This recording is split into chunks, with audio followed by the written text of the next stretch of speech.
Bonsoir tout le monde. Bon, Jean-François Irigoyen, Présent. Peyo Echeverry, Présent. Laurence Ledesma, Présente. Jean-Daniel Bayola, Présent. Nathalie Maurice, Présent. Éric Soro, Gaël Martin, Présent.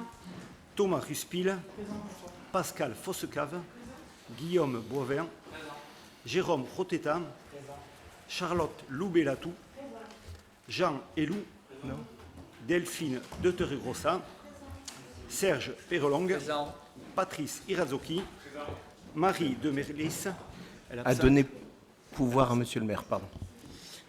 Yen Duargra, Naya Graciette, Monique Labattu, À donner pouvoir à Serge Peyrelong.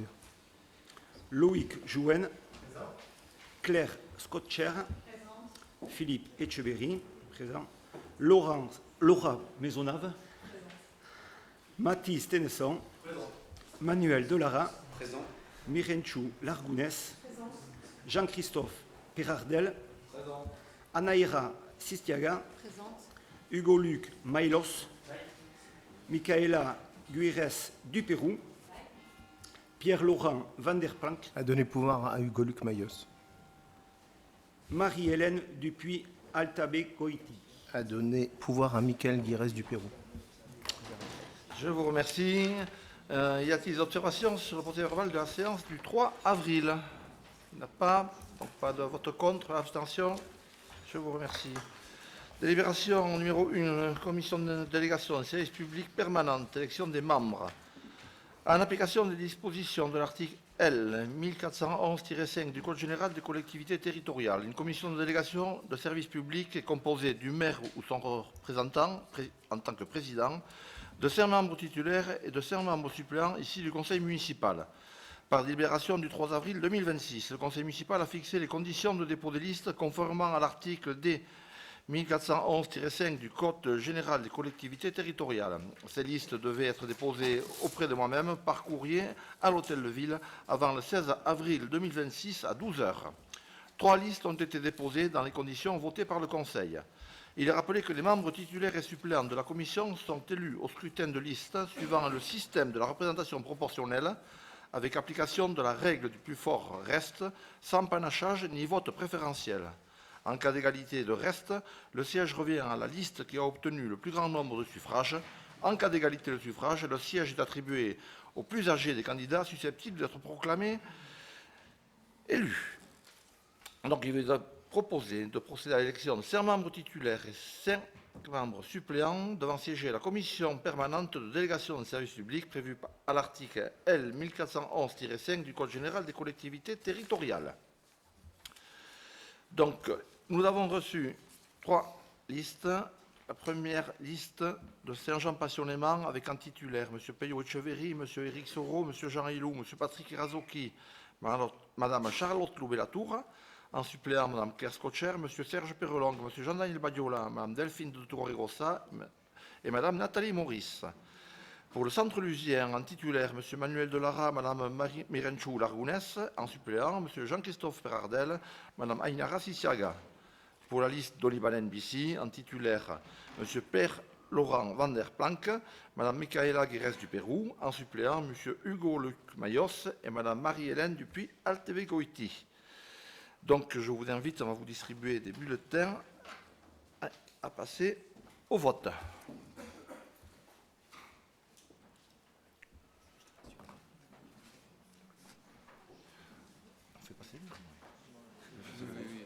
Ah non, non.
Monsieur le secrétaire de séance, pour faire le dépouillement.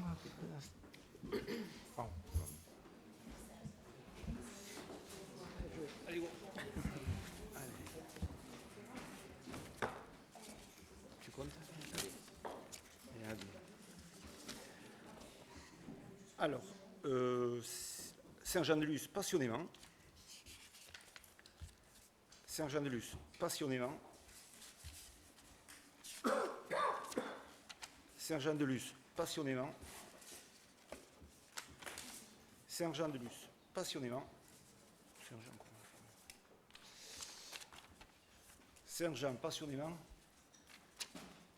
Saint-Jean, passionnément. Saint-Jean, passionnément. Saint-Jean, passionnément. Saint-Jean, passionnément. Un nouvel élan. Un nouvel élan. Un nouvel élan. Saint-Jean, passionnément. Un nouvel élan. Saint-Jean, passionnément. Saint-Jean, passionnément. Saint-Jean, passionnément. Saint-Jean, passionnément. Donibanen, Bissy. Saint-Jean, passionnément. Donibanen, Bissy. Donibanen, Bissy. Donibanen, Bissy. Saint-Jean, passionnément. Saint-Jean, passionnément. Saint-Jean, passionnément.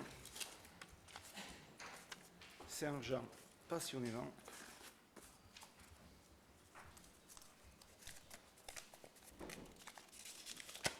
Saint-Jean, passionnément.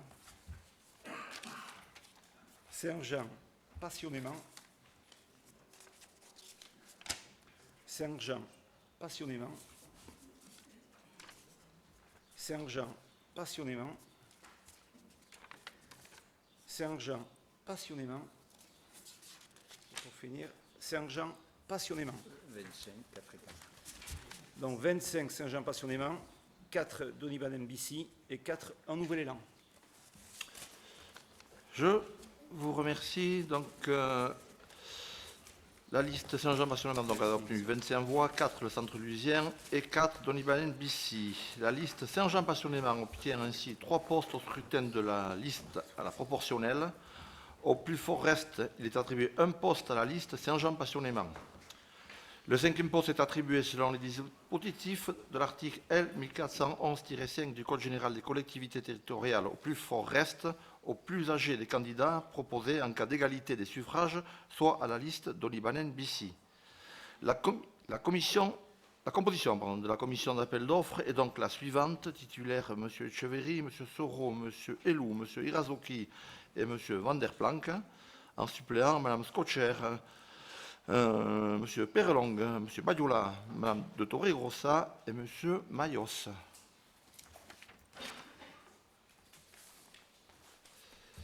Je vous remercie. Délibération numéro 2, commission communale des actions, des impôts directs. L'article L 1650 du Code général des impôts précise que dans chaque commune est instituée une commission communale des impôts directs, CCID, dont le rôle est essentiellement consultatif. D'une part, elle donne son avis sur les valeurs locatives des immeubles bâtis et non bâtis qui lui sont soumises, et d'autre part, elle transmet à l'administration fiscale toutes les informations qu'elle juge utiles relativement à la matière imposable dans la commune. Cette commission, qui se réunit annuellement à la demande du directeur départemental des finances publiques, est présidée par le maire ou par l'adjoint délégué. Les autres membres sont nommés par le directeur des services fiscaux sur une liste de contribuables proposée en nombre double par le conseil municipal. Dans les communes de plus de 2000 habitants, la CCID est composée de 8 commissaires titulaires et 8 commissaires suppléants. Le maire est président de droit. Le mandat des commissaires a la même durée que celui des conseillers municipaux. Les commissaires doivent répondre aux conditions suivantes: être de nationalité française ou ressortissant d'un État membre de l'Union européenne, être âgé de 18 ans révolus, jouir de leurs droits civils, être inscrit à l'un des rôles des impôts directs locaux dans la commune, être familiarisé avec les circonstances locales, posséder des connaissances suffisantes pour l'exécution des travaux confiés à la commission.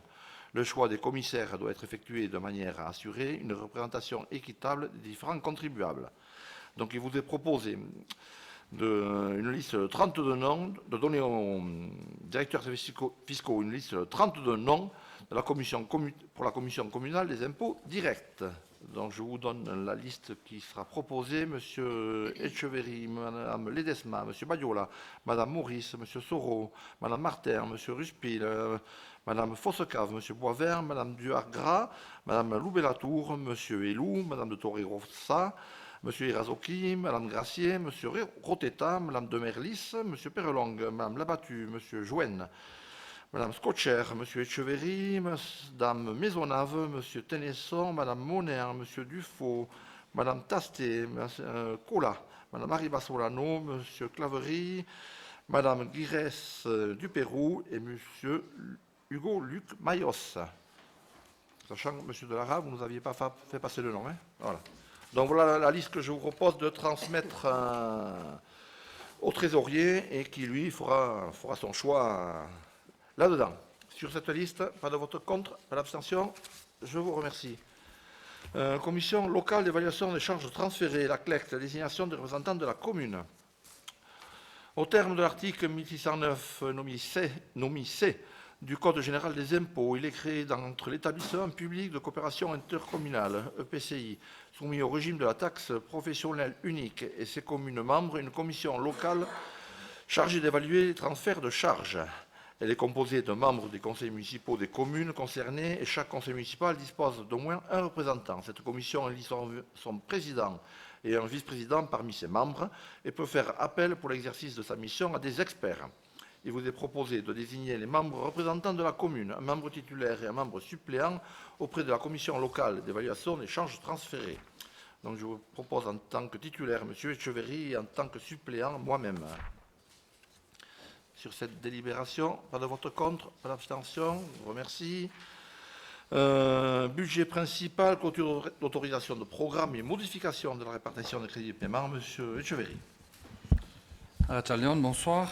L'article L2311-3 du Code général des collectivités territoriales autorise la gestion pluriannuelle des investissements par la mise en œuvre de la procédure des autorisations de programme et de leurs crédits de paiement. Ces autorisations de programme concernent les opérations d'investissement de la commune nécessitant de mobiliser des crédits sur plusieurs exercices comptables.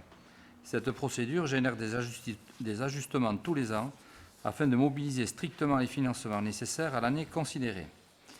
En vue du vote du budget primitif 2026, il est nécessaire de clôturer les autorisations de programme suivantes, l'AP 41 et l'AP 43, et modifier la répartition prévisionnelle des autorisations de programme suivantes pour poursuivre les opérations d'investissement en cours de réalisation, de l'AP numéro 20 à l'AP numéro 48 que vous avez sous les yeux. Ces ajustements sont détaillés dans le tableau joint à la présente délibération. Il est proposé au Conseil municipal d'approuver la clôture des autorisations de programme numéro 41, opération 410-117, restauration de l'orgue de tribune, et numéro 43, opération 43-0121, réhabilitation de la maison Maria Dolores en local de la police municipale, et de modifier la répartition des crédits de paiement des autorisations de programme conformément au tableau joint à la présente délibération. Je vous remercie. Et observations ? Merci, Monsieur le maire. Une question concernant l'AP numéro 42, requalification de l'auditorium Ravel. Nous avons adopté le 10 avril dernier un règlement budgétaire et financier qui précise, en application de l'instruction sur la M57, que les autorisations de programme constituent la limite supérieure des dépenses. Cette autorisation de programme numéro 42 a été ouverte en 2025 suite à différentes études financées par la ville. Et puis vous aviez, lors des orientations budgétaires, indiqué, Monsieur le maire, que vous ouvririez une discussion avec la communauté d'agglomération pour voir si elle donnait suite ou pas au projet de centre de congrès et de séminaire. Aujourd'hui, sur cette autorisation de programme, 670 000 € TTC avaient été inscrits. Il en reste un peu moins de 220 000 le lycée sur les années 2028 et 2029. Est-ce que vous pouvez nous préciser, en application du règlement budgétaire et financier, quelle est la cible financière de cette opération de création d'un centre de congrès et de séminaire? Aujourd'hui, on avait créé un montant de 670 000 €, puisqu'on l'a fait, comme vous avez pu le voir, tout le Curtage. désamiantage, enfin bon, le toilettage, pour avoir une évaluation plus juste des travaux. Aujourd'hui, rien n'est prévu pour le moment, puisqu'on va quand même vous le présenter en commission. Comme je l'ai dit lors des organisations budgétaires, on va travailler avec l'agglomération aussi pour voir comment on peut travailler avec eux. Donc aujourd'hui, on n'inscrit rien de plus, on reste sur le montant initial et on reviendra lors d'une DM suivant comment on avance avec l'agglomération, sans l'agglomération. Il y a également la région Nouvelle-Aquitaine qui, dans le cadre de sa compétence tourisme, qui est intéressée, pour nous aider, au moins, et nous accompagner. Donc on est dans ces discussions. Bon, la campagne électorale étant passée, tout ça c'est un peu tassé. Donc nous allons repartir en discussion prochainement, mais de toute façon, tout sera présenté lors d'une commission travaux et une commission Saint-Jean-de-Luz. Animation. Voilà, pardon. On a financé 3 études de mémoire. Oui. Donc ces études avaient pour objectif, peu ou prou, de qualifier et de préfigurer, on va dire, un auditorium, des salles de commission et un espace de coworking. Donc, vu les espaces qui sont aujourd'hui curetés, désamiantés, on peut projeter assez facilement le coût d'objectif des travaux.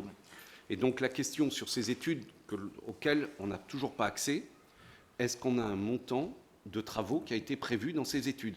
Si la réponse est non, ça veut dire qu'on a encore des travaux de faisabilité à engager. Non, on a un montant de travaux. Je ne l'ai pas en tête, mais on vous le fera passer. Mais on a un montant de travaux, puisque pour aller voir que ce soit l'agglomération ou la région, il faut bien avoir quand même une base de discussion. Je me doute, effectivement, et c'est pour ça que sur l'autorisation de programme, moi, je n'ai pas de souci sur une opération de ce type, à condition qu'on sache quel est le coût d'objectif. Parce qu'on sait très bien que derrière la prospective financière que l'on peut faire, si on a 670 000 € et si on termine à 2 millions, ce n'est pas la même trajectoire. Et donc, effectivement, vous avez un chiffre que l'on n'a pas. Et donc, ça nous amène sur cette AP, évidemment, autorisation de programme, à ne pas la voter tant qu'on n'a pas le montant des travaux prévus. Et je vous adresserai un petit courrier en ce sens, monsieur le maire. Très bien. Merci, monsieur Delara. Monsieur Mayos. J'avais prévu de faire long, je vais faire plus court.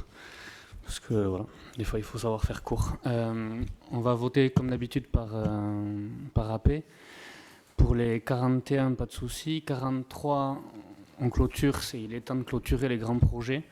Ça c'est sûr. La 20, on la vote. 25, on la vote. L'extension du gymnase, c'est un peu comme l'intervention de M. Delara. Pas de visibilité sur ce qui est prévu, donc on s'abstient. Centre historique, c'est toujours Foch qui nous... Plus que Chafouine, on vote toujours contre. Pôle culturel, c'était dans notre programme, mais pas à ces coups-là, on s'abstient toujours. 41, on la vote. 42, on s'abstient pour les mêmes raisons que M. Delara, enfin que le Nouvel Élan. Sur le PPA, on est intervenu à plusieurs reprises dessus, on s'abstient pour les raisons déjà évoquées. 45, oui. Véloville, vous rétropédalez malheureusement, vous décalez de 2 ans, s'il vous plaît. Vous décalez de 2 ans les budgets prévus, c'est un mauvais signe pour le projet plan ville vélo, mais on la vote quand même évidemment. Plan de trottoir 47, on la vote, et la piscine, on la vote aussi. D'accord. Vous avez pu noter ou je Vous l'enverrez si vous voulez. Bon, je repars par AP, ça va être... Donc pour la clôture de la 41 et la 43, pas de sujet. Pour l'AP numéro 20, travaux sur le littoral, qui est contre? qui s'abstient. Pour la 25, l'habitat, qui est contre, qui s'abstient. Extension Gimel Ravel, 34, qui est contre, qui s'abstient. Ok. Aménagement du centre historique annuel à 37, qui est contre? Le groupe Un Nouvel Élan. D'accord, ok, toutes les oppositions sont contre. Le pôle culturel, AP numéro 38, qui est contre? Qui s'abstient? Contre le groupe Un Nouvel Élan. Abstention. AP numéro 41, patrimoine lié à l'église, qui est contre? Qui s'abstient?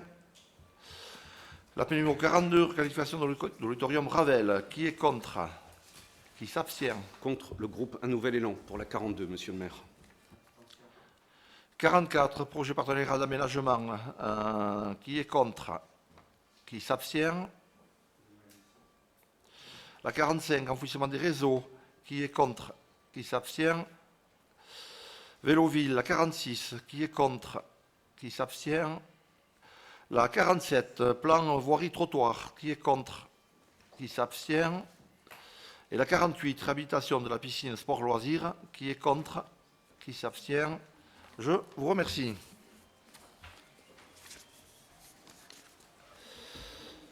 Budget annexe du camping municipal, clôture d'autorisation de programme, M. Etcheverry.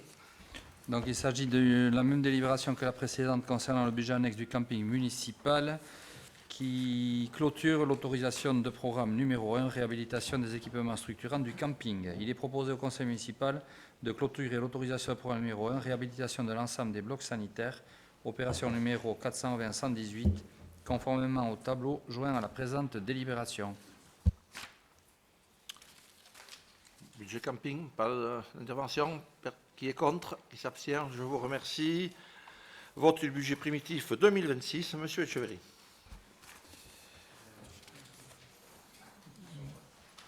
Voilà, donc comme les fois précédentes, sur le mandat précédent, on va vous présenter un PowerPoint un peu plus détaillé ou qui va pointer les points principaux de ce budget primitif 2026 qui vient à la suite du rapport des orientations budgétaires que l'on avait eu il y a 15 jours et donc vous aurez là sous les yeux la traduction budgétaire de ce rapport des orientations budgétaires.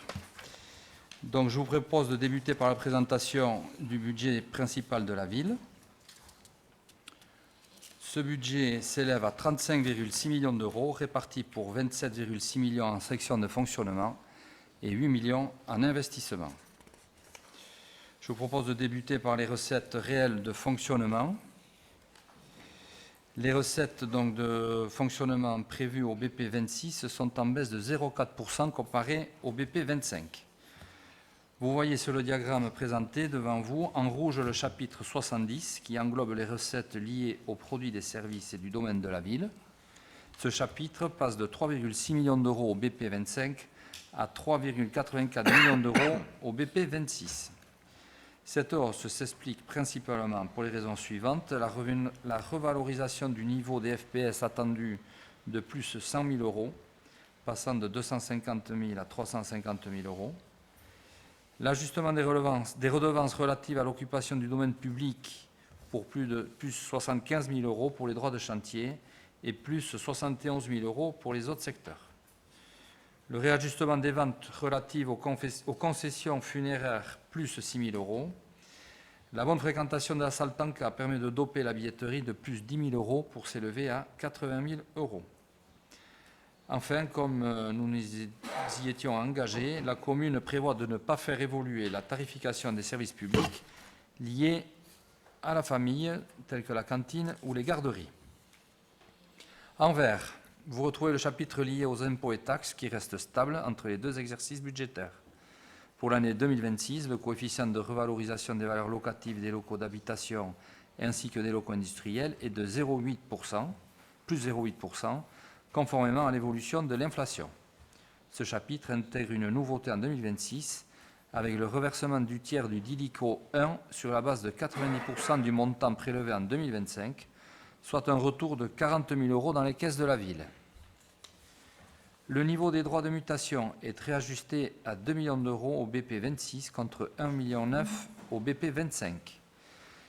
Les produits bruts des jeux du casino encaissés par la ville est en baisse de 5% de budget de BP à BP, passant de 500 000 euros en 2025 à 475 000 euros en 2026. En violet, vous voyez le chapitre lié aux dotations et participations, dans lequel nous retrouvons principalement la dotation globale de fonctionnement, DGF. Pour 2026, la commune de Saint-Jean-de-Luz mise sur une DGF en baisse de 100 000 euros comparé au niveau encaissé en 2025. Il est donc attendu une DGF de 1,4 million d'euros en 2026 contre 1,5 million reçus en 2025. Le chapitre 74 englobe les allocations compensatrices d'impôts dont le niveau est en baisse sur la compensation par l'État de la réduction de 50% des valeurs locatives des établissements industriels qui faisaient l'objet d'une compensation à l'euro près. La loi de finances introduisant un coefficient de minoration, leur niveau passe de 173 000 euros au BP 25 à 141 000 euros au BP 26. Ce chapitre intègre d'autres participations comme le versement du bonus territoire de la CAF, la participation Alcom, celle de la CAPB dans le cadre de la lutte contre les déchets abandonnés et celle de l'État pour le financement du poste de conseiller numérique à la médiathèque. Enfin, le chapitre 75 en bleu, qui intègre les revenus des immeubles, baisse de 10,9% de BP à BP. Cette diminution s'explique par l'effet année pleine de la fin du loyer de la gendarmerie.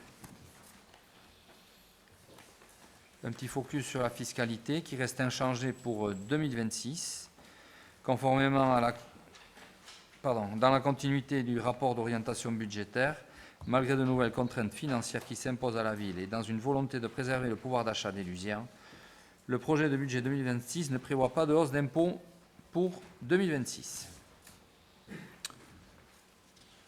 Nous passons aux dépenses réelles de fonctionnement. Elles restent stables entre les deux budgets à 25 millions d'euros.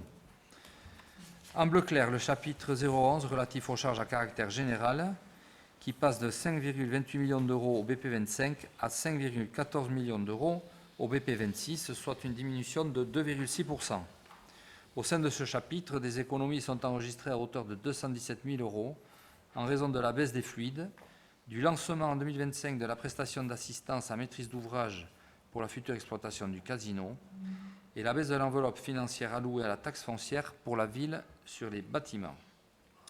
Il est à noter qu'à côté de ces baisses, certains postes spécifiques enregistrent une hausse comme les assurances, plus 14 000 euros, le recours aux forces de l'ordre pour la sécurité des fêtes patronales, plus 15 000 euros, l'organisation des classes de neige pour les écoles publiques, plus 11 000 euros, et le lancement d'une prestation d'accompagnement pour l'expertise des bâtiments communaux en vue de la relance des marchés d'assurance au 1er janvier 2027, plus 24 000 euros.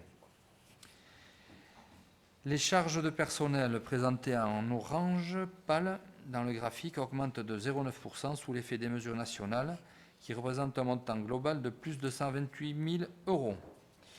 Notamment l'effet à la hausse des taux de CNRACL, plus 190 000 euros.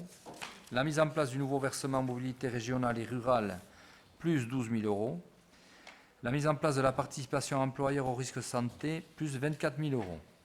Les mesures locales représentent quant à elles un coût supplémentaire de 73 000 euros en raison de l'effet Noria, de l'organisation des 2 tours d'élections municipales, plus 25 000 euros, de l'assurance du personnel, plus 18 000 euros, du régime indemnitaire, plus 31 000 euros, et une économie avec la non-reconduction d'un capital d'essai versé en 2025, moins 40 000 euros. Le chapitre 014 est en diminution significative en raison de l'exemption des communes au d'ILICO 2 ainsi que du non-assujettissement prévu par les services pour la ville de Saint-Jean-de-Luz au prélèvement de la loi SRU. Le chapitre 65 relatif aux autres charges de gestion courante matérialisées en marron sur le diagramme devant vos yeux passe de 4,5 millions d'euros au BP 25 à 4,8 millions d'euros au BP 26, soit une hausse de 4,9%. La hausse de près de 20% de l'enveloppe prévisionnelle. Donc une hausse de 4,9% qui s'explique par la hausse de près de 20% de l'enveloppe prévisionnelle affectée au forfait communal, le maintien des subventions aux associations à 777 000 euros, L'ajustement de la subvention municipale à la structure Saint-Jean-de-Luz Animation et Commerce pour tenir compte notamment de la revalorisation du point des salariés du secteur du tourisme. L'engagement de la ville auprès du secteur social est réaffirmé en 2026 avec un abondement de la subvention du CCAS de plus de 24 000 €. Les subventions d'équilibre versées au budget annexe Petite Enfance et Jardin Botanique sont prévues en hausse de 62 000 €. L'inscription des crédits budgétaires à hauteur de 45 000 € pour rembourser un excédent de trop perçu de TVA à l'État dans le cadre de l'ancienne activité commerciale de la piscine. Le chapitre 66, lié aux frais financiers, passe de 750 000 € au BP 25 à 704 000 € au BP 26, avec le recours moindre à la ligne de trésorerie. Ainsi, après avoir présenté les recettes et dépenses réelles de fonctionnement, il convient d'en déduire quelques indicateurs de gestion et notamment les capacités d'autofinancement brutes et nettes. Schématiquement, la CAF brute correspond à la somme des recettes réelles de fonctionnement moins les dépenses réelles de fonctionnement, déduction faite des travaux en régie. Le budget 2026 affiche donc une capacité d'autofinancement brut de 1,8 million d'euros. Je vous propose de passer maintenant à la section d'investissement avec un focus sur les dépenses d'équipement. Avant travaux en régie, ces dépenses s'élèvent à 5,2 millions d'euros au BP 26 contre 6,8 millions en 25. Le détail des différents chapitres opérations vous a été communiqué dans le rapport de présentation du budget 2026 ainsi que dans la maquette. Ces investissements sont répartis en deux grandes catégories. Les investissements liés au cadre de vie pour 3,2 millions d'euros et les investissements liés aux projets structurants pour 2 millions d'euros. Pour les investissements liés au cadre de vie, une enveloppe de 1,1 million d'euros pour des travaux sur le patrimoine communal, que je vous détaille rapidement, 77 000 € de travaux dans les écoles, 55 000 € pour la suite du programme de modernisation des éclairages dans les bâtiments sportifs, 250 000 € pour l'éclairage du stade de rugby, 176 000 € pour la suite des travaux à la villa Chagardiane, 40 000 € pour les travaux de réhabilitation de la crèche Chagardiane et 128 000 € pour les travaux dans les cimetières. 1 million d'euros également pour les aménagements urbains et la voirie, avec notamment 200 000 € pour le gros entretien de la voirie communale, 250 000 € pour les travaux de modernisation des éclairages publics, 180 000 € au titre du solde de la participation de la ville au syndicat des mobilités pour l'aménagement et la sécurisation du parvis de la gare, 475 000 € pour les équipements des services municipaux avec principalement l'acquisition de matériel de transport, 66 000 € à destination du numérique pour la ville et les écoles, 308 000 € fléchés pour les opérations foncières et d'urbanisme, dont 200 000 € pour le rachat des biens immobiliers au casino dans le cadre des biens de retour de l'actuelle concession, 90 000 € pour les études préalables aux investissements, comprenant notamment une étude sur la réhabilitation générale de la crèche Chagardiane et une étude pour la mise en conformité de l'accès au clocher de l'église Saint-Jean-Baptiste, 37 000 € pour des participations de la commune au CCAS pour l'acquisition d'un véhicule frigorifique, donc 20 000 €, et au lycée Maurice Ravel pour le renouvellement de matériel technique de la cantine pour 16 000 €. Concernant les projets en APCP, les investissements seront principalement concentrés autour des opérations suivantes. La suite de la mise en œuvre du PPA avec les travaux du plan plage Jérôme Hardy ainsi que les acquisitions foncières pour 1,1 million d'euros. La poursuite du plan de réfection des revêtements voirie-trottoir pour 304 000 € et la fin des derniers paiements sur les AP Foch, 211 000 € et le centre culturel, 119 000 €. Pour financer ces dépenses d'investissement 2026, avec les travaux en régie et provision, la commune mobilisera son épargne brute à hauteur de 1,8 million d'euros, le FCTVA pour 1,6 million d'euros, la taxe d'aménagement pour 40 000 € et la cession de la gendarmerie pour 1,9 million d'euros. La commune prévoit également 1,1 million d'euros de subventions d'équipement, dont 405 000 € du produit des amendes de police, 21 000 € de subvention de la DRAC pour la dernière phase des décors peints, 345 000 € pour le PPA de la part de l'État et la région, 200 000 € de l'Europe pour la réhabilitation de la piscine, 160 000 € pour l'éclairage de rugby Keshiloa de l'État et de l'Agence nationale du sport. Une fois additionnées ces recettes d'investissement, il reste un montant de 414 000 € à financer par l'inscription d'un emprunt d'équilibre. Le niveau de cet emprunt, je le rappelle, sera ajusté lors de la reprise des résultats de l'exercice 2025 au budget supplémentaire du mois de juin, mais aussi à l'aune des niveaux d'exécution 2026 des dépenses et des recettes. Voilà pour le budget principal. Je vous propose de passer au budget annexe du camping municipal 2026. Ce budget s'élève à 810 975 € et se répartit pour 647 000 € en section d'exploitation et 164 000 € en section d'investissement. Les recettes réelles d'exploitation passent de 554 000 € au BP25 à 617 500 € au BP26, soit une hausse de 11,5 %. Le chapitre 75 est réajusté de plus 63 000 € en raison des éléments suivants. Les recettes locatives issues des emplacements sont ajustées de plus 25 000 € en fonction du réalisé de 2025. Les recettes de la location de l'école nomade de surf pour plus 28 000 €. Et enfin, les tarifs basse saison qui sont revus, générant une recette locative supplémentaire de 10 000 €. Les dépenses réelles d'exploitation sont en augmentation de 13,5 % en raison de ces principaux éléments suivants. Les charges à caractère général en augmentation sous l'effet de la régularisation du solde de l'IS 2025 et des acomptes d'IS 2026.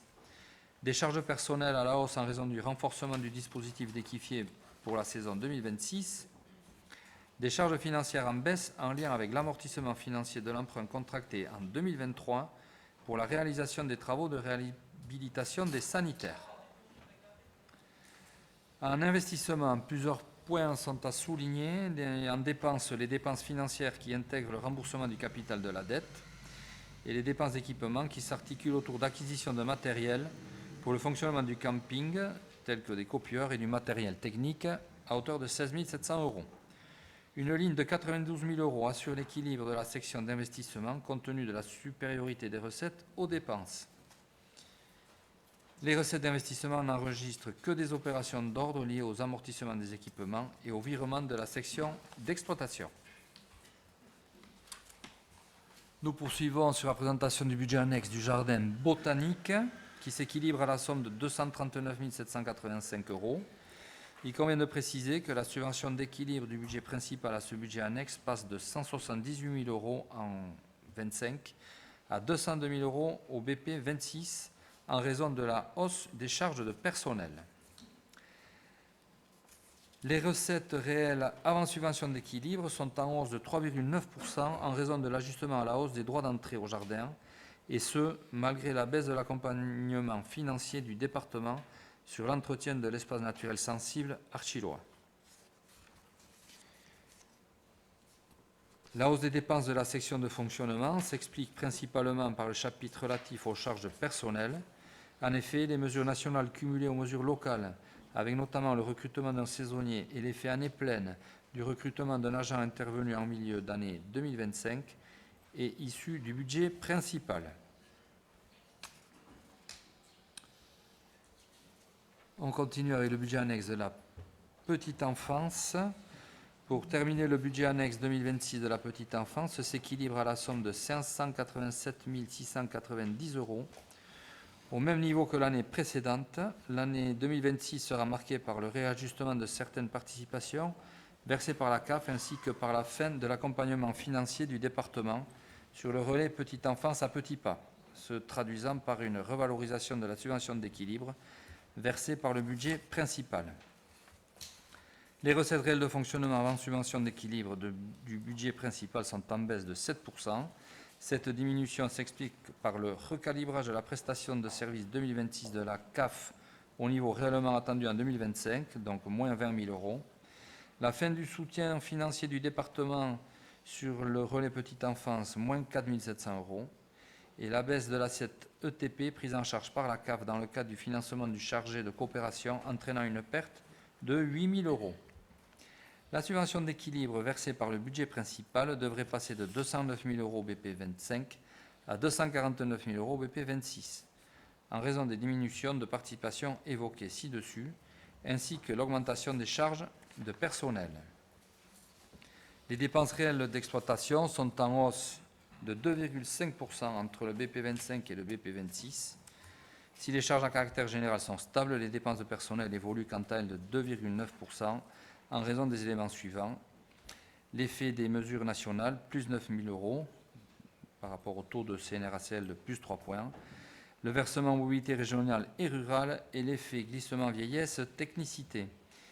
L'effet des mesures locales, plus 5 600 €, participation de la ville au risque santé et évolution de la rémunération des assistantes maternelles en fonction des contrats conclus avec la famille. Pour finir, je tiens à remercier la direction finance pour ce travail de longue haleine, puisque le cycle budgétaire a été très long cette année, et pour son sérieux et sa sincérité dans l'élaboration de ce budget avec les difficultés croissantes que l'on perçoit en termes de prévision, d'anticipation et de prévision budgétaire. Voilà, je vous remercie.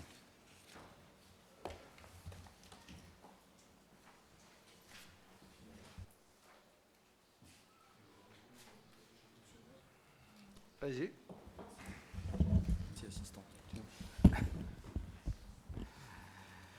Monsieur le maire, je ne commenterai pas plus que ça votre communication. Un petit satisfecit quand même sur le gel de la fiscalité. Un bon point, même une image de ce point de vue-là. Je vais simplement regarder, j'ai regardé vos ratios M57 pour ceux qui veulent suivre en page 4 du budget général. Et ce qu'ils disent est très clair. D'abord, une épargne faible. Votre épargne brute est à 6,85% des recettes réelles de fonctionnement. C'est un niveau faible qui réduit vos marges pour absorber les aléas et financer durablement vos investissements. Ensuite, un budget extrêmement rigide. 98,99% de vos recettes sont déjà absorbées par les charges de fonctionnement et le remboursement annuel du capital de la dette. Concrètement, cela signifie qu'il ne reste quasiment plus de marge de sécurité. Troisième point, la dette. À fin 2025, l'encours de la dette de la commune s'élève à 19,5 millions. En 2026, vous prévoyez 1,56 million de remboursement du capital et environ 700 000 € d'intérêts. Cela représente plus de 2,2 millions de charges financières et de remboursements chaque année. Quatrième point, l'investissement. Vos propres documents indiquent une baisse de 23%, vous venez de le répéter, des dépenses d'équipement entre le BP 2025 et celui de 2026 pour s'établir à 5,2 millions. Vous avez donc moins d'épargne, moins de marge et vous investissez moins. Et enfin, la trésorerie. Vous avez mobilisé en 2025 une ligne de trésorerie avec 800 000 € de tirage et vous inscrivez en 2026 un emprunt d'équilibre qui sera ajusté après reprise des résultats 2025. Cela montre un équilibre budgétaire sous tension. En conclusion, si je résume, une épargne faible, un budget rigide, une dette qui pèse, un investissement en recul et une situation de trésorerie relativement tendue. Ce n'est pas une situation de confort, c'est une situation sous tension. Et j'ajoute une question essentielle pour la bonne information du Conseil, qui sous forme de question. Combien de jours de fonds de roulement avez-vous réellement au 1er janvier 2026 ?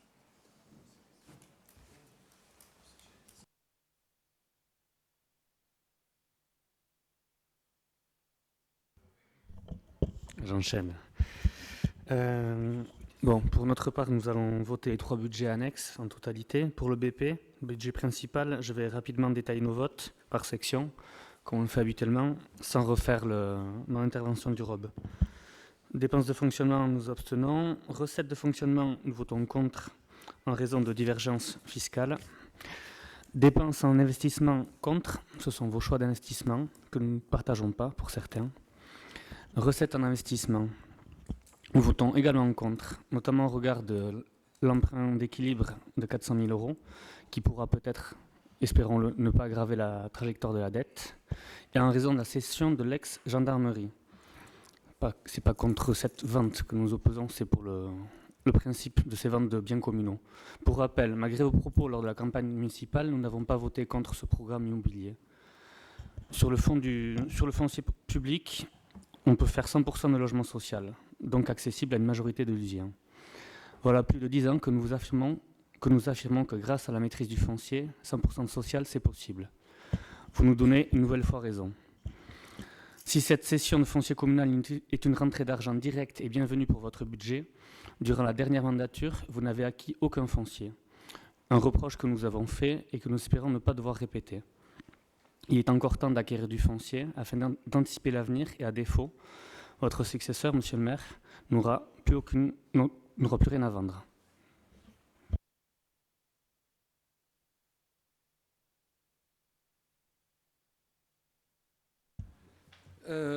Mais très rapidement, puisque vos interventions aussi étaient rapides. Monsieur Perarlel, donc je ne conteste pas les chiffres, puisque ce sont les nôtres, et je vous remercie de les rappeler. Effectivement, c'est un budget en tension, mais bon, ça, il n'y a pas de surprise là-dessus. C'est malheureusement le lot de toutes les collectivités, hein, quelle que soit leur taille, un effet ciseau qui s'agrandit entre une contraction des recettes et des dépenses qui ne cessent d'augmenter malgré nos efforts de recherche d'économie en fonctionnement. Mais voilà, les charges de personnel augmentent, les fluides augmentent. À l'époque où on a établi le budget, la guerre n'avait pas encore démarré, on ne connaissait pas l'inflation sur les fluides, donc forcément on va être obligé de réajuster au BS de juin. Donc effectivement, on a très peu de marge de manœuvre. Il faut quand même considérer qu'un budget, c'est une prévision et que on l'étudie avec une hypothèse d'une exécution de 100% des recettes et des dépenses. Bon, on n'exécute jamais un budget à 100%. On est plutôt sur une exécution de budget à 80%. Concernant les dépenses, les recettes sont toujours un peu plus actives. Et l'emprunt d'équilibre, tout budget, vous verrez, depuis des années, tous les budgets sont toujours ajustés par un emprunt d'équilibre au niveau du budget primitif. Tous les budgets sont comme ça, puisque une collectivité n'a pas le droit de présenter de budget en déficit. Donc on présente toujours un budget et qu'on ne reprend les résultats qu'au moment du budget supplémentaire avec la présentation du CFU. Donc les budgets présentent tout le temps un emprunt d'équilibre. Notre fonds de roulement, il est d'environ entre 30 et 40 jours. Voilà. 30 et 40 jours. On a un mois de fonds de roulement. Et normalement, on ne devrait pas tirer de ligne de trésorerie cette année, ni l'objectif est de ne pas non plus emprunter. Voilà. Je pense que j'ai répondu à tout le monde. Monsieur Mayos, les cessions, l'achat de foncier, on ne peut le faire que quand il y a des opportunités. Et s'il y a des opportunités qui se présentent, forcément, on les étudie. Vous pouvez aussi aller chercher les opportunités. Ici, Quand les gens ne sont pas vendeurs, mais il faut les proposer aussi. Les promoteurs immobiliers n'attendent pas. Ils nous tractent assez souvent, tractent les propriétaires assez souvent. À vous de faire aussi un travail. Vous le faites. Je ne dis pas que vous ne le faites pas, mais ça fait des années que vous n'avez pas acquis de foncier. Et on le ressent de plus en plus. À chaque budget, il y a une ligne qui disparaît et à la fin, il n'y aura plus rien. Bon, je vous remercie. Pardon, monsieur le maire. J'aurais juste une question, si vous me permettez, avant l'explication de vote. Concernant la section d'investissement, monsieur Etcheverry, vous faites reposer son équilibre sur la section de l'actif à hauteur d'1 million d'euros. 1,9 million d'euros, c'est le site de la gendarmerie. Est-ce que cette cession est juridiquement actée aujourd'hui? Oui, oui. Donc l'acte notarié est signé L'acte notarié n'est pas... Oui, signé. Non, l'acte notarié n'est pas encore signé. On attend un rendez-vous chez notaire, mais on n'a pas pu le faire à cause des élections. Par contre, il n'y a plus aucun recours, il n'y a plus... tout est purgé. Ok. Donc dans les prochains jours, l'acte notarié. Oui. Et une fois cet acte notarié, juste pour rebondir sur le besoin de fonds de roulement, vous avez prévu un décaissement de par l'acheteur sous quel délai à partir de la signature? Dans l'année? Immédiatement. Oui, une fois que l'acte est signé. Bon. Donc, est-ce que oui, sinon, on va inscrire. Non, voilà, c'est juste... ça pourrait prendre quelques mois, auquel cas on aurait bien l'emprunt relais de trésorerie. Voilà. Mais c'est pour être certain qu'on a bien toutes les informations. Vous permettez que je vous donne l'explication de vote? Oui, allez-y. Sur la procédure budgétaire, on est au mois d'avril. De nombreuses communes, si ce n'est toutes les communes du Pays Basque, ont reçu leur compte financier unique, les CFU. Et pour une grande partie d'entre elles, elles vont voter ou elles ont déjà voté dans l'ordre suivant qui est le CFU, donc ce qui permet de connaître les conditions d'atterrissage du budget 2025, le niveau des provisions à reprendre et effectivement on arrive derrière au budget primitif 2026. À Saint-Jean-de-Luz, ce CFU, je pense que vous l'avez, puisqu'il a été diffusé dans ces communes il y a 5 ou 6 semaines, dans les communes que j'ai interrogées.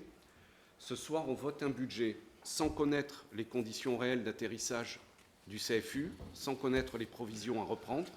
Et ce soir, on a un budget avec les niveaux d'incertitude que l'on a évoqués. Donc vous avez répondu à nos questions. Malgré tout, sur ce budget, restent des éléments de visibilité et de transparence qui vont nous amener à voter contre du fait du décalage du CFU, du compte financier unique, au mois de juin. On serait en janvier, je comprends que techniquement, on ne puisse pas le faire. Mais fin avril, pour démarrer cette mandature, on aurait pu mettre tous les compteurs à zéro, finir l'exercice 2025 et redémarrer sur des bases, on va dire, plus transparentes sur le budget 2026, quitte à avoir un BS qui arrive plus tard. Et donc nous voterons contre ce budget général, section de fonctionnement et d'investissement. D'accord. Notre cycle budgétaire, il est toujours le même. On a toujours le CFU qui est présenté en juin. Mais rien Mais n'empêche... si vous rappelez le rapport des orientations budgétaires, vous avez quelques indicateurs qui peuvent déjà vous donner des indicateurs du CFU. Des prévisions. Mais entre nous donner des prévisions dans un document d'orientation budgétaire en laissant entendre que le CFU va arriver, alors que le CFU est déjà là, Le CFU, il arrive en juin. Je ne comprends pas votre intervention. Et je ne connais pas de communes, enfin moi je lis le Sud-Ouest, je n'ai pas vu de communes qui ont voté leur CFU encore. Vous regarderez l'actualité et des communes qui ont déjà voté. Ah bon? Oui, qui ont déjà voté leur CFU, les reprises de provisions et le budget primitif derrière. Donc à partir du moment où on a ce CFU, vous pouvez construire les prévisions, autant partir sur du réel. Au mois de janvier, je comprends que ce n'est pas possible techniquement, parce que c'est juste une prévision dans vos échanges avec le trésorier payeur. Bon, ok, très bien. Donc, vous votez contre le budget général. Monsieur Maillot, c'est bon, on a noté, je pense. Sur le budget, alors sur les budgets annexes, camping municipal, pas de vote contre, pas d'abstention. Budget annexe jardin botanique, pas de vote. Vote contre le budget annexe du jardin botanique. Je m'interroge toujours sur la nécessité d'avoir un budget annexe, vu les faibles recettes. Je me demande s'il ne faudrait vraiment pas le ramener sur le budget général. Il y a d'autres équipements qui mériteraient un budget annexe, parce que le qualifier de SPIC, c'est quand même un petit peu compliqué. Ok. Budget annexe petite enfance, pas de vote contre, pas d'abstention. Et je crois que je les ai tous fait voter, on n'a pas oublié. Je vous remercie. Fixation des taux d'imposition pour l'année 2026. Toujours, monsieur Chevet. L'article 1659A du Code général des impôts précise que les collectivités territoriales doivent faire connaître aux services fiscaux avant le 15 avril de chaque année, 30 avril pour les années électorales, les décisions relatives au taux des impositions directes perçues à leur profit. La Direction départementale des finances publiques des Pyrénées-Atlantiques a déposé le 23 mars 2026 sur le portail de la gestion publique l'état fiscal numéro 1259 portant notification des taux d'imposition des taxes directes locales pour l'année 2026. Depuis 2021, la suppression de la taxe d'habitation sur les résidences principales a eu pour impact de modifier le panier fiscal perçu par le bloc communal avec le transfert de la gestion du foncier bâti départemental à la commune. Un coefficient correcteur a été institué pour neutraliser les effets de la réforme fiscale et garantir à chaque commune un produit fiscal identique avant et après réforme. Le coefficient correcteur est de 0,822447. Il convient également de préciser que les valeurs locatives des locaux d'habitation sont actualisées chaque année en fonction de l'évolution de l'indice des prix à la consommation entre le mois de novembre N-2 et le mois de novembre N-1. Ainsi, pour 2026, ce coefficient est établi à 0,8% pour les seuls locaux d'habitation. Pour 2026, la commune de Saint-Jean-de-Luz prévoit de ne pas faire évoluer les taux de fiscalité directe locale. Les ressources fiscales dont les taux doivent être votés en 2026 par le conseil municipal concernent pour 2026 la taxe foncière sur les propriétés bâties, la taxe foncière sur les propriétés non bâties, la taxe d'habitation sur les résidences secondaires et la majoration de la taxe d'habitation sur les résidences secondaires. Vous avez le tableau sous les yeux qui vous indique un produit fiscal attendu pour 2026 de 14 197 906 euros, et un montant de ressources fiscales sur la majoration de la THRS pour 1 599 922 euros, soit un total de ressources fiscales dont le taux doit être voté en 2026 de 15 797 828 euros. Il est à noter que le produit fiscal attendu pour 2026 au titre du foncier bâti sera appliqué le coefficient correcteur, donc moins 1 973 921 euros, soit un produit fiscal de foncier bâti réellement versé à la ville de 9 350 187 euros. Les ressources fiscales indépendantes des taux votés en 2026, leur montant s'élève à moins 1 770 260 euros. Ce montant s'explique notamment par l'effet du coefficient correcteur issu de la réforme fiscale, avec la suppression du produit fiscal de la taxe d'habitation sur les résidences principales et sa compensation par le transfert du foncier bâti départemental à la commune. Le produit de foncier bâti départemental étant supérieur à la perte de la taxe d'habitation sur les résidences principales, la commune de Saint-Jean-de-Luz se retrouve donc en situation de surcompensation avec un coefficient correcteur de 0,822 447. L'effet du coefficient correcteur est de moins 1 973 921 euros, dont vous voyez dans le tableau la décomposition. Ainsi, le produit fiscal global prévisionnel 2026 à recevoir par la commune s'élève à 14 27 568 euros. La transmission des bases prévisionnelles 2026 ayant été effectuée après la finalisation du budget primitif 2026, il conviendra d'ajuster au budget supplémentaire 2026 le produit fiscal prévisionnel à revoir par la commune pour un montant de moins 123 473 euros, comprenant la taxe foncière sur les propriétés bâties, la taxe foncière sur les propriétés non bâties, la taxe d'habitation sur les résidences secondaires, la majoration de la taxe d'habitation sur les résidences secondaires, les allocations compensatrices de taxes foncières, l'IFER et le FNGIR. Il est proposé au conseil municipal de fixer les taux 2026 de fiscalité directe locale comme suit: taxe foncière sur les propriétés bâties 25,44%, taxe foncière sur les propriétés non bâties 17,32%, taxe d'habitation sur les résidences secondaires 12,41%. Je vous remercie. L'observation? Oui. Vous savez, c'est mon dada, les impôts. Là encore, nous allons éviter les redites du ROB. Et sans surprise, nous votons contre les taux proposés. Vous faites un choix politique, ancré dans une tradition de droite, de ne pas toucher cette année, je dis bien cette année, à l'impôt. Je vais reprendre vos mots, monsieur Etcheverry. Vous êtes dans le dogme. Pourquoi ne pas collecter des recettes fiscales? Dans le dogme ou dans le dogme? Dogme, pardon. J'articule peut-être pas bien, ouais. Pourquoi ne pas collecter les recettes fiscales dès que possible afin d'épargner? Car il n'est pas certain que vous nous épargnerez une augmentation d'impôts en 2027. On verra.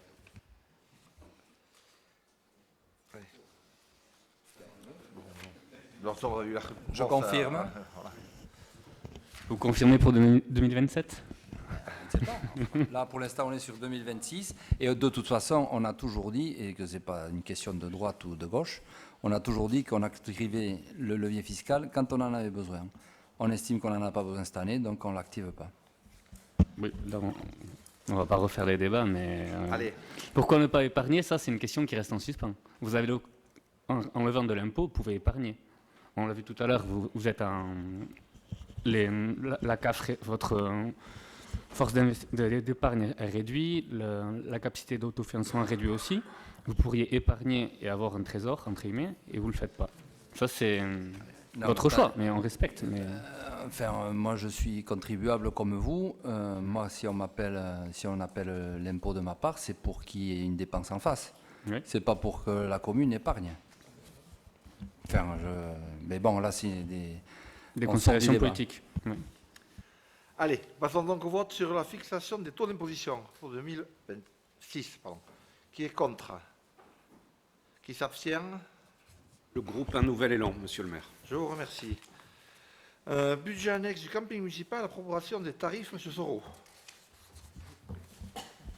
Pour la nouvelle saison 2026, la grille tarifaire du camping évolue légèrement. Donc, il est proposé de fixer les tarifs d'hébergement comme suit. Bon, je sais que vous avez pris par cœur les différents tarifs, donc je fais fi de vous les relire. On peut dire le jeton machine à laver à 4 € par exemple. Donc il est proposé au conseil municipal d'approuver les tarifs du camping municipal pour la saison 2026 tels que présentés ci-dessus. Et je tiens au nom du conseil municipal, si vous le permettez, de remercier toute l'équipe du camping municipal et de son directeur qui fait vraiment un travail remarquable chaque année et qui gère d'une façon très professionnelle avec les équipes de la ville. Je vous remercie. Sur ces tarifs du camping, pas d'observation, pas de vote contre, abstention, merci. Saint-Jean-de-Luz Animation Commerce, budget primitif 2026, monsieur Soro. Le budget primitif 2026 de Saint-Jean-Luz Animation et Commerce s'équilibre à la somme de 1 670 885 €. Il se répartit comme suit. Un total pour les dépenses de 1 670 885 €, comme je viens de dire, avec le fonctionnement à 1 568 685 000 et un investissement à 102 200. Pour les recettes, donc vous retrouvez les mêmes sommes. Ce budget primitif intègre les subventions communales suivantes. Subvention de fonctionnement 368 885 000 €. Une décision modificative interviendra au comité de direction pour ajuster le niveau de subvention 2026 à celui prévu par la ville, soit 363 500 €. Subvention des fêtes de la Saint-Jean, 71 000 €. Et feux d'artifice à 15 000 €, soit un total de 450 885 €. Il est donc proposé au conseil municipal de prendre acte du budget primitif 2026 de Saint-Jean-Luz Animation Commerce. Je vous remercie. Des observations? Oui, monsieur le maire, si vous le permettez, au nom du groupe Tony-Ban NBC, quelques observations sur Saint-Jean-de-Luz Commerce Animation, qui est un gros morceau. Alors, ce qui est pas un reproche, c'est assez normal, hein. Étant donné le poids de l'activité touristique et commerciale, le dynamisme des animations locales, ce qui est incontestable. Si on a un jour des divergences, je pense que ce ne sera pas sur le niveau d'intensité des activités qui est important. Mais bon, c'est un gros budget et je dois vous avouer qu'en prendre connaissance est un peu difficile quand on a un néophyte. Et pour ce qui me concerne, c'est la première fois que j'observais ce document. J'en profite pour rappeler qu'il y a quelques années, c'était une pomme de discorde a priori Saint-Jean-de-Luz Commerce Animation parce que l'opposition n'était pas invitée au comité directeur. Et quand on revient après un petit décalage spatio-temporel dans le conseil municipal, comme moi, on constate quand même qu'il y a eu des progrès indéniables que tout le monde peut apprécier. Bon, la retransmission, par exemple, de nos débats, ça peut quand même intéresser les Lusiens qui ne peuvent pas se déplacer, c'est une bonne idée. Et le fait qu'on puisse travailler ensemble sur ces questions de tourisme et de commerce, je pense que c'est intéressant aussi. Ça nous permettra au moins, si on n'est pas d'accord, de savoir vraiment pourquoi. Et voilà. Donc, quand j'ai vu le budget, 1,7 million, la participation de la ville, 500 000, enfin, j'ai bien compris, parce que les chiffres sont compliqués. Ma première impression, ça a été de me dire, un peu comme mon collègue disait tout à l'heure, je pense à M. Gévéry, en fait, qui nous avait parlé de vaches maigres. Bon, finalement, les vaches sont encore un peu grasses, ça se passe bien. Et donc, le premier réflexe qu'on aurait en tant qu'opposition, c'était de se poser la question s'il n'était pas de notre devoir de signaler qu'une réorientation budgétaire était possible. Je veux dire que dans vos choix politiques, vous décidez par exemple de différer, si j'ai bien compris, certains travaux pour l'aménagement des pistes cyclables. Et donc on aurait pu se dire, tiens, il y a un arbitrage qui n'est peut-être pas celui que nous aurions fait. mais vous avez des tas d'arguments à m'opposer, je suppose, et notamment, c'est pas le même budget, en fait. J'ai vu qu'il n'y a pas que de la participation municipale au fonctionnement de Saint-Jean-de-Luz Commerce et Animation. Je n'aurais pas l'outrecuidance de rentrer dans le détail d'un fonctionnement que je ne connais pas encore, et j'ai quand même demandé donc à M. Cadet ou à M. Soro quelques informations qu'ils ont eu l'obligeance de me donner. J'espère qu'au mois de mai, je commencerai à mieux saisir la totalité du fonctionnement. Il me semble en tout cas, pour conclure, et au nom de la liste, que ça peut être un outil très utile, cette structure. Et, étant donné que je crains fort, je redoute en réalité que ce domaine majeur de notre économie soit amené à s'adapter à des conditions peut-être assez rudes, assez difficiles. Monsieur l'adjoint aux finances a évoqué la guerre, mais il est clair que c'est quand même une activité très importante pour l'économie nationale et locale qui peut être impactée assez facilement par tout un tas de conjonctures, notamment donc des événements catastrophiques tels que la guerre. Mais sur la durée, et c'est là que peut-être je voudrais conclure en tant que représentant du groupe Vivre à Saint-Jean-de-Luz d'Onibalen BC, ce qu'on souhaiterait, c'est que cet outil permette aussi d'accompagner, je pense que c'est déjà un de vos soucis, que vous avez commencé à le faire, une évolution vers un tourisme qui serait plus durable. Ça veut dire un tourisme qui reste équitable. On a une ville qui a encore un camping municipal, je pense qu'il faut le conserver.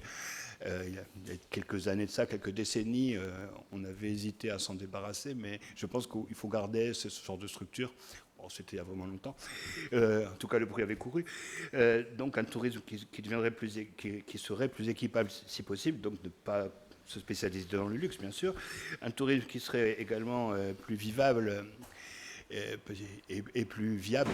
Alors, viable, c'est du point de vue économique. Plus vivable, je veux dire que là, il y a un vrai problème que je pense vous connaissez. Il faut que le tourisme reste supportable pour la population, pour les infrastructures et en termes d'impact écologique. Je pense que tout le monde est d'accord. Le problème, c'est comment y arriver. Et une des solutions, mais je vois que Saint-Jean-de-Luz Commerce et Animation y contribue et y a déjà pensé, c'est peut-être d'étaler les activités, d'aller vers un tourisme des 4 saisons. Et il me semble qu'on a une opportunité, puisque grâce au développement donc, des réseaux de transport locaux, notamment, et Monsieur le maire était en charge en partie de ce dossier, je ne sais pas s'il le sera encore dans l'avenir, mais je pense que si Saint-Jean-de-Luz est mieux connecté à l'ensemble de la nébuleuse littorale et à la partie sud du Pays Basque, il est plus facile d'envisager un développement du tourisme hivernal et d'étaler l'activité, ce qui nous permettrait d'inciter à, disons, faire baisser la fréquentation estivale si elle devient insupportable à certains moments et à certains égards. Je vous avais alerté au dernier conseil municipal sur les problèmes de ramassage ou de dépôt plutôt de déchets sauvages. Et actuellement, la situation est déjà catastrophique. Hein. Et pas seulement à Saint-Jean-de-Luz. Bon, voilà, c'est quelques mots, un petit bavardage de ma part. Ok, merci, M. Van Plan. D'autres interventions? M. Soro, je ne sais pas, vous voulez... Non, tout d'abord, je tiens à remercier par ces propos. Vous avez parlé d'outils, donc c'est un outil, ça fait partie de la collectivité, ça porte des politiques, mais ça porte des politiques aussi pour les Lusiens et les Lusiennes. Pas que pour le tourisme, puisqu'il y a l'office du tourisme qui existe pour le tourisme, et il y a pas mal d'animations qui sont faites pour les Lusiennes et les Lusiens, et en collaboration avec les associations. Je vous remercie, puis c'est ouvert à tout le monde de Saint-Jean-Luz Animation Commerce, donc on vous expliquera au fur et à mesure, il n'y a aucun problème. La porte est grande ouverte, tout est clair, et on remercie donc... là aussi, l'équipe qui travaille, et contrairement à ce qu'on a pu entendre les propos pendant la campagne, certains se sont peut-être un peu trop lavé la bouche, mais c'est pas grave, puisque c'est une très belle structure, et là aussi une équipe qui travaille et qui est au service de la collectivité. Merci. Passons au vote sur cette délibération. Qui est contre? Qui s'abstient? Je vous remercie. Renouvellement de la garantie annuelle émise par l'agence France Locale. M. Tchouéry.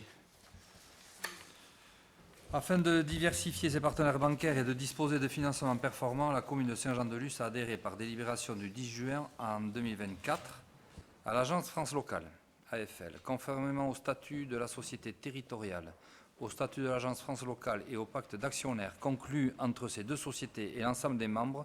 La possibilité pour un membre de bénéficier de prêts de l'agence France Locale est conditionnée à l'octroi par le dit membre d'une garantie autonome à première demande au bénéfice de certains créanciers de l'agence France Locale.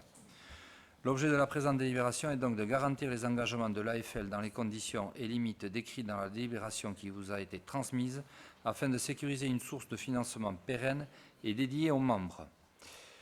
Je ne vais pas rentrer dans le détail. Il s'agit d'une délibération cadre qui doit être prise pour chaque fonctionnaire de l'AFL en cas de possible recours à l'emprunt sur l'année 2026 auprès de l'AFL. Le montant de la garantie correspond au montant de son encours consenti par l'AFL qui n'a pas été totalement amorti. Ainsi, il est proposé au conseil municipal de décider que la garantie de la commune de Saint-Jean-de-Luz est octroyée dans les conditions suivantes aux titulaires de documents ou titres émis par l'agence France Locale. Le montant maximum de la garantie pouvant être consenti pour l'année 2026 est égal au montant maximal des emprunts que la commune de Saint-Jean-de-Luz est autorisée à souscrire pendant l'année 2025. La durée maximale de la garantie correspond à la durée du plus long des emprunts détenus par la commune de Saint-Jean-de-Luz pendant l'année 2026 auprès de l'agence France Locale, augmentée de 45 jours. La garantie peut être appelée par chaque bénéficiaire par un représentant habilité d'un ou de plusieurs bénéficiaires ou par la société territoriale, et si la garantie est appelée, la commune de Saint-Jean-de-Luz s'engage à s'acquitter des sommes dont le paiement lui est demandé dans un délai de 5 jours ouvrés. Le nombre de garanties octroyées par M. le maire au titre de l'année 2026 sera égal au nombre de prêts souscrits auprès de l'agence France Locale dans la limite des sommes inscrites au budget primitif de référence et que le montant maximal de chaque garantie sera égal au montant tel qu'il figure dans l'acte d'engagement. Il est également proposé au conseil municipal d'autoriser M. le maire ou son représentant pendant l'année 2026 à signer le ou les engagements de garantie pris par la commune de Saint-Jean-de-Luz dans les conditions définies ci-dessus, conformément au modèle présentant l'ensemble des caractéristiques de la garantie et figurant en annexe. Et enfin, autorise M. le maire à prendre toutes les mesures et à signer tous les actes nécessaires à l'exécution de la présente délibération. C'est une délibération que l'on prend chaque année dans le cadre de notre adhésion. Oui. Sur cette délibération, pas de vote contre, pas d'abstention. Je vous remercie. Aide aux écoles privées, fixation du forfait communal 2026. Monsieur Boisvert. Bonsoir à toutes et à tous. En application de la loi 85-97 du 25 janvier 1985 relative à l'enseignement privé, la commune doit participer financièrement aux dépenses de fonctionnement des établissements scolaires privés sous contrat d'association. Le forfait communal doit être égal au montant des dépenses obligatoires d'un élève fréquentant l'école publique. Cette aide est calculée par rapport au compte administratif N-2 et prend en compte les charges à caractère général, les charges de personnel et les dépenses d'équipement des écoles publiques. Elle est versée en fonction du nombre d'élèves domiciliés à Saint-Jean-de-Luz. Le coût moyen d'un élève en école publique est établi à 1 681,95 € pour un élève de maternelle et à 720,82 € pour un élève d'élémentaire. Forfait unifié de 984,43 € en 2025. Je vous laisse prendre connaissance du tableau. Vous avez le nombre d'élèves lusiens en 2024, sur l'année 2024-2025. Pour chaque établissement, vous avez donc les montants, soit un total pour 230 élèves lusiens de 249 407,10 €. Cette dépense globale pour un effectif de 230 élèves domiciliés à Saint-Jean-de-Luz est répartie dans les écoles de Sainte-Famille d'Ourquiro et de l'Icachtola, 218 543,46 € pour 222 élèves en 2025. Les crédits correspondants sont ouverts sur les comptes 657 48 211,01 pour une somme de 146 329,29 € pour les maternelles et sur le compte 65 748 21 201 pour une somme de 103 077,81 € pour les élémentaires. Il est donc proposé au conseil municipal de fixer le forfait communal de Saint-Jean-de-Luz à 1 681,95 € pour un élève de maternelle et 720,82 € pour un élève d'élémentaire pour l'année 2026. D'autoriser Monsieur le maire ou son adjoint délégué à signer les actes afférents. Merci. Je vous remercie. Y a-t-il des observations? Le groupe Un Nouvel Élan votera cette délibération, Monsieur le maire, et je voulais signaler la sortie de notre collègue Jean-Christophe Perardel, étant administrateur d'un OGEC. Il ne participe pas au vote ni au débat. Merci. Je vous remercie. Pour... Hauzapez jauna, Andere jauna hautitxiak Le groupe d'ONN-BC vote également cette mesure et vous remercie tout d'abord pour l'augmentation de ce forfait communal. Cette décision va dans le bon sens. Elle répond aux besoins des établissements et des familles et marque un engagement utile en faveur de l'éducation. Alors, dans une logique de cohérence et d'accompagnement à l'après, nous souhaitons également évoquer la question du soutien aux étudiants. Alors, ça révèle pas forcément de votre secteur, donc j'en parle globalement. Ce sujet nous a été directement remonté lors de la campagne électorale. Des jeunes et leurs familles nous ont interpellés et nous nous faisons aujourd'hui le relais de cette préoccupation. L'aide allouée par la commune constitue un élément financier destiné à accompagner les étudiants dans leurs études supérieures. Elle prévoit l'attribution de 100 € pour les étudiants non boursiers, sous réserve d'acceptation du dossier, et une aide pouvant aller jusqu'à 5% de la bourse nationale pour les étudiants boursiers. Ce dispositif a le mérite d'exister. Il reste néanmoins d'un niveau très limité au regard des besoins réels des étudiants et du coût croissant de la vie étudiante. Dans un contexte où la précarité étudiante progresse et où l'accès aux études devient de plus en plus contraint, notamment pour les familles modestes et dans un territoire marqué par une forte pression immobilière, ces inégalités s'accentuent avec parfois des renoncements ou des parcours rendus plus difficiles. Nous pensons qu'un renforcement de cet accompagnement serait non seulement utile, mais nécessaire pour donner une traduction concrète à l'engagement en faveur de la jeunesse. Donc, notre question est simple. Serez-vous favorable à remettre à l'étude la création ou la réactivation d'une bourse communale pour les étudiants, dispositif qui existait déjà par le passé? Cette aide pourrait être modulée selon les ressources des familles et l'éloignement du lieu d'études.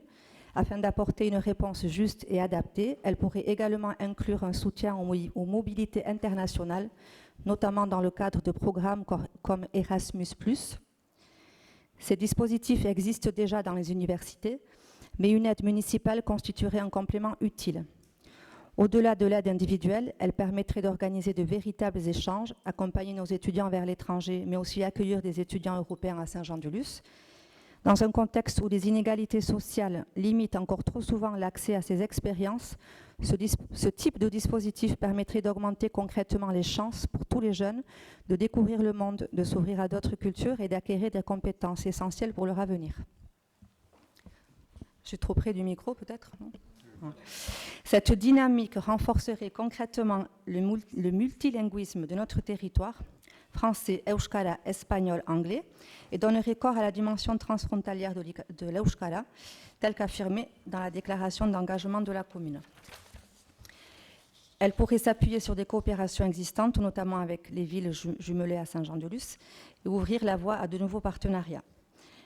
À terme, ces échanges ne sont pas seulement éducatifs, ils peuvent aussi nourrir des coopérations économiques, touristiques, culturelles, en créant des liens durables entre territoires et en renforçant l'attractivité de notre ville. Donc c'est pourquoi nous vous proposons d'engager dès le budget 2027 une phase d'expérimentation de ce dispositif avec un cadre ciblé et évalué permettant d'en mesurer concrètement les effets. Ce dispositif pourrait être porté directement par le budget communal au titre des aides aux personnes afin d'en faire un outil lisible et pleinement assumé de la politique municipale en faveur de la jeunesse. Ce travail pourrait être mené en lien avec la communauté d'agglo, la région, les établissements d'enseignement supérieur, ainsi que les acteurs comme l'Office public de la langue basque, afin d'en garantir la cohérence, la complémentarité et l'efficacité du dispositif. Merci. Je vous remercie. Sur la proposition par rapport aux aides qui sont apportées aux jeunes, on avait eu une réflexion de refaire ces bourses en fonction de ce qui existe aussi au travers des autres dispositifs d'aide. Et on a prévu avec ma collègue Mme Martin de revoir l'ensemble des bourses qui sont existantes pour aussi se caler par rapport à ce qui est nouvellement proposé au niveau du département, de la région, etc. Il faut qu'on fasse évoluer nos bourses en fonction des aides pour être complémentaires.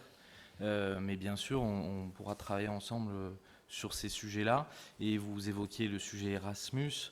Vous allez voir qu'il y a une délibération dans la seconde, où justement on s'implique de plus en plus et on implique les écoles de plus en plus dans les projets Erasmus. Donc on sera toujours partenaire pour promouvoir les expériences en dehors du territoire et favoriser les échanges. Merci. Je souligne justement cette action qui est menée pour la petite enfance, l'enfance et la petite enfance. Et l'idée, voilà, c'est de ne pas perdre de vue ces enfants et de les accompagner plus tard également, surtout en tant que futurs travailleurs et travailleurs sur notre territoire. Merci. Pas d'autres interventions. Bon, on va en venir donc à cette fixation du forfait communal. Pas de vote contre, pas d'abstention. Je vous remercie. Vous pouvez faire rentrer M. Perardel. Mesures de soutien financier au centre social Chagardien. M. Boisventour. Le centre social Sagardian doit faire face à des difficultés financières importantes et cherche des mesures pour réaliser des économies dans un contexte difficile pour l'ensemble des centres sociaux.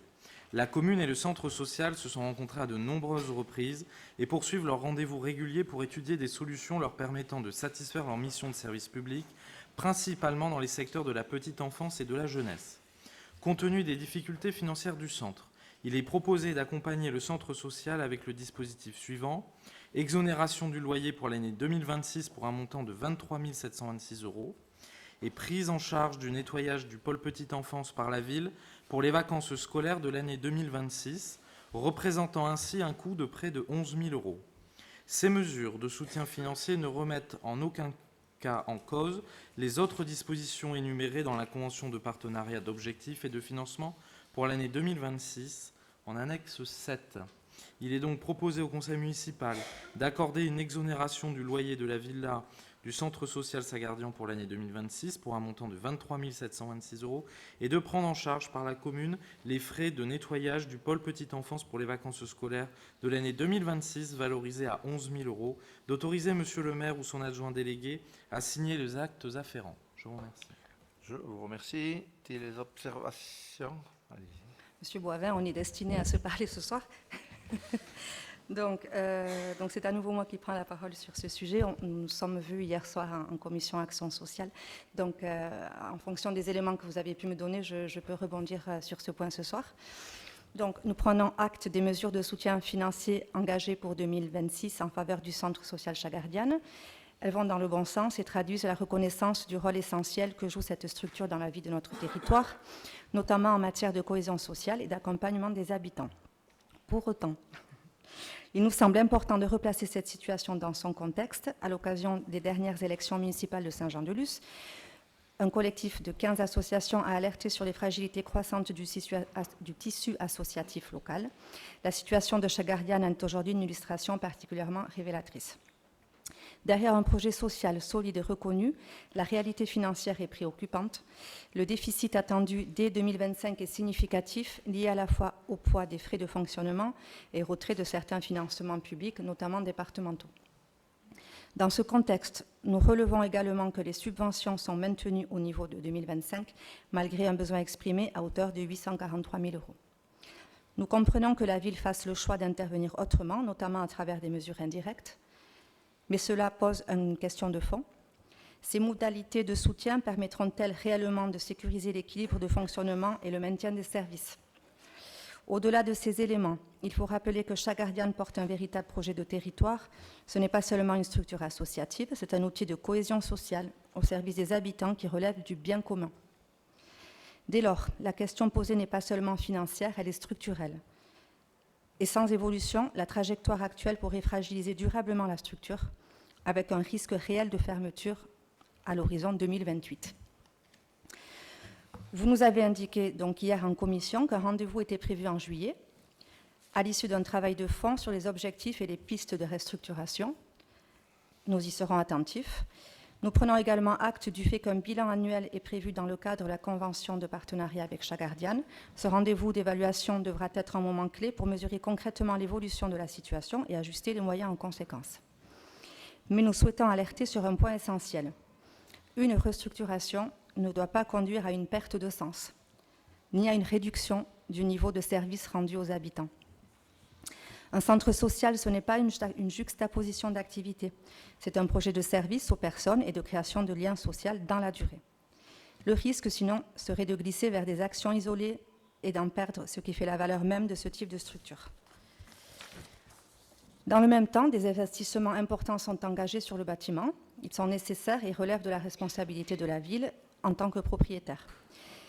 Mais il nous faut sortir d'une logique où chaque action est envisagée isolément, avec son coût et son financement. L'enjeu est plus global. Préserver le projet, c'est aussi préserver l'outil de travail. Les mesures de réhabilitation vont dans le bon sens, mais elles ne suffiront pas à elles seules. Il faut aussi agir sur les charges inhérentes au bâtiment, notamment les coûts de chauffage, d'électricité, qui pèsent fortement sur l'équilibre de la structure. Or, à ce stade, aucun partenaire ne semble en mesure de les prendre en charge. Dès lors, si l'on considère que ce projet relève du bien commun, la question du rôle de la ville se pose de manière centrale. Et c'est là qu'apparaît, à notre sens, un paradoxe. Investir dans le bâtiment est indispensable, mais il existe un risque réel que la structure ne soit plus en mesure de fonctionner avant même la fin des travaux. Autrement dit, nous pourrions nous retrouver avec un équipement rénové sans projet social pour le faire vivre. Nous le disons clairement, la ville ne peut pas tout résoudre. Mais elle a un rôle déterminant pour impulser les dynamiques, structurer des coopérations et accompagner des évolutions à l'échelle du territoire. La question n'est pas seulement celle du soutien financier, elle est celle de l'organisation, de la mutualisation et de la construction d'un modèle durable. Au fond, la question est simple. La ville souhaite-t-elle soutenir durablement le projet social porté par Chagardiane? Et dans cette perspective, la ville pourrait-elle envisager de prendre en charge d'autres frais de fonctionnement, notamment des frais de chauffage ou d'électricité, afin de préserver l'équilibre de fonctionnement et d'éviter toute réduction des services rendus aux habitants? Et plus largement, pouvez-vous nous préciser comment vous envisagez, au-delà des mesures annoncées pour 2026, d'accompagner cette évolution sans dénaturer le projet social et vers un modèle plus structuré, plus coopératif et durable pour le centre social Chagardiane?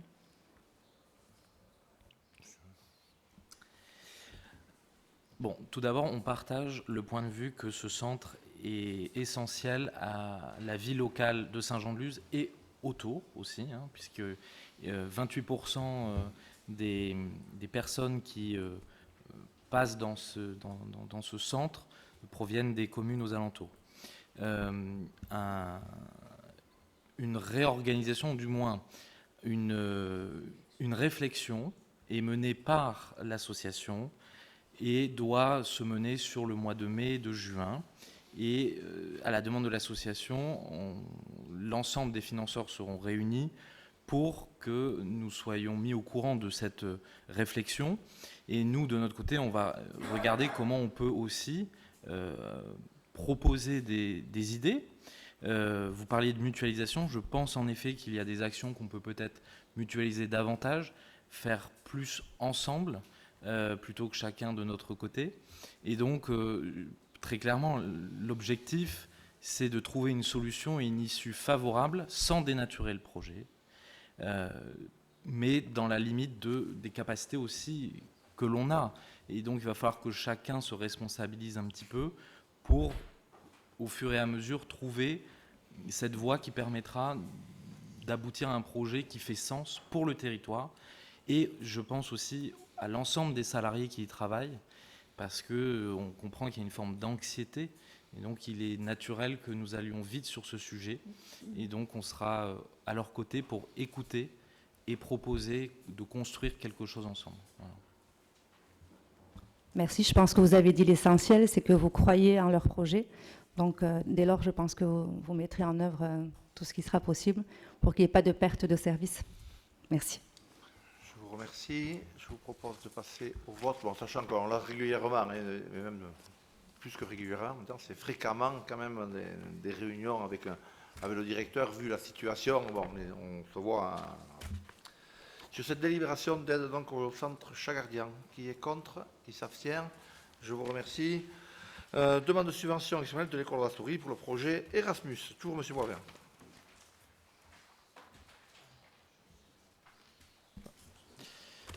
L'école élémentaire d'Astourie organise un voyage en Italie dans le cadre de son accréditation Erasmus+, qui lui permet notamment de bénéficier d'une subvention européenne dont la commune assure le portage financier. L'école a aussi déployé le dispositif de l'orchestre à l'école, en partenariat avec l'école municipale de musique, dispositif soutenu financièrement également par la commune. Il s'agit d'un échange avec une école italienne dans la commune de Sora, abritant un dispositif comparable avec une classe orchestre. Du 24 au 26 mars 2026, l'école a accueilli 8 correspondants italiens accompagnés de 5 professeurs de musique. En retour, 21 élèves de CM2 iront en Italie la semaine du 20 au 24 avril, encadrés par 3 enseignants de l'école Urdassuri, un AESH, 3 enseignants de l'école municipale de musique, une enseignante d'éducation nationale retraitée ayant enseigné à Urdassuri, afin de finaliser le budget de 27 850 €, incluant les transports, bus et avions, l'hébergement, la restauration et les visites. L'école élémentaire Urdassuri sollicite une subvention exceptionnelle de 5 000 €, budget prévisionnel en annexe 8. Cette somme de 5 000 € est prévue au budget 2026. Il est donc proposé au conseil municipal d'accorder une subvention exceptionnelle d'un montant de 5 000 € à l'école élémentaire Urdassuri pour la réalisation de ce voyage en Italie et d'autoriser monsieur le maire ou son adjoint délégué à signer tous les actes afférents. Je vous remercie. Des observations? Oui. Oui, sur le programme Erasmus+, puisque Erasmus, c'était l'aide aux étudiants, donc c'est terminé, maintenant c'est Erasmus+. Je trouve intéressant que la commune de Saint-Jean-de-Luz soit un peu pionnière, parce que la France n'est pas un modèle de développement des Erasmus au niveau des écoles primaires, étant donné que ces écoles n'ont pas les moyens financiers et administratifs de gérer les projets. Donc c'est bien que la municipalité se substitue un petit peu pour aider une école à monter un projet européen. Je le dis d'autant plus que j'ai l'habitude d'en monter au niveau des lycées. Je ferai juste une petite remarque sur la réflexion que peut-être on pourrait avoir au niveau local. Vous voyez que cette école est accréditée. Techniquement, il est possible que la commune le soit. Ça voudrait dire que, par exemple, M. Boivin fera un dossier d'accréditation et il pourrait proposer, mettons, d'envoyer 2 classes de 2 écoles à son choix et en négociant avec les enseignants, ce qui ferait que ce projet serait porté par la ville directement. Et ça, c'est intéressant pour la commune, parce que ça peut permettre de faire participer à ces projets des écoles où les enseignants ou l'équipe administrative n'est pas bien au courant de comment ça marche, alors que c'est très très très commun dans d'autres pays.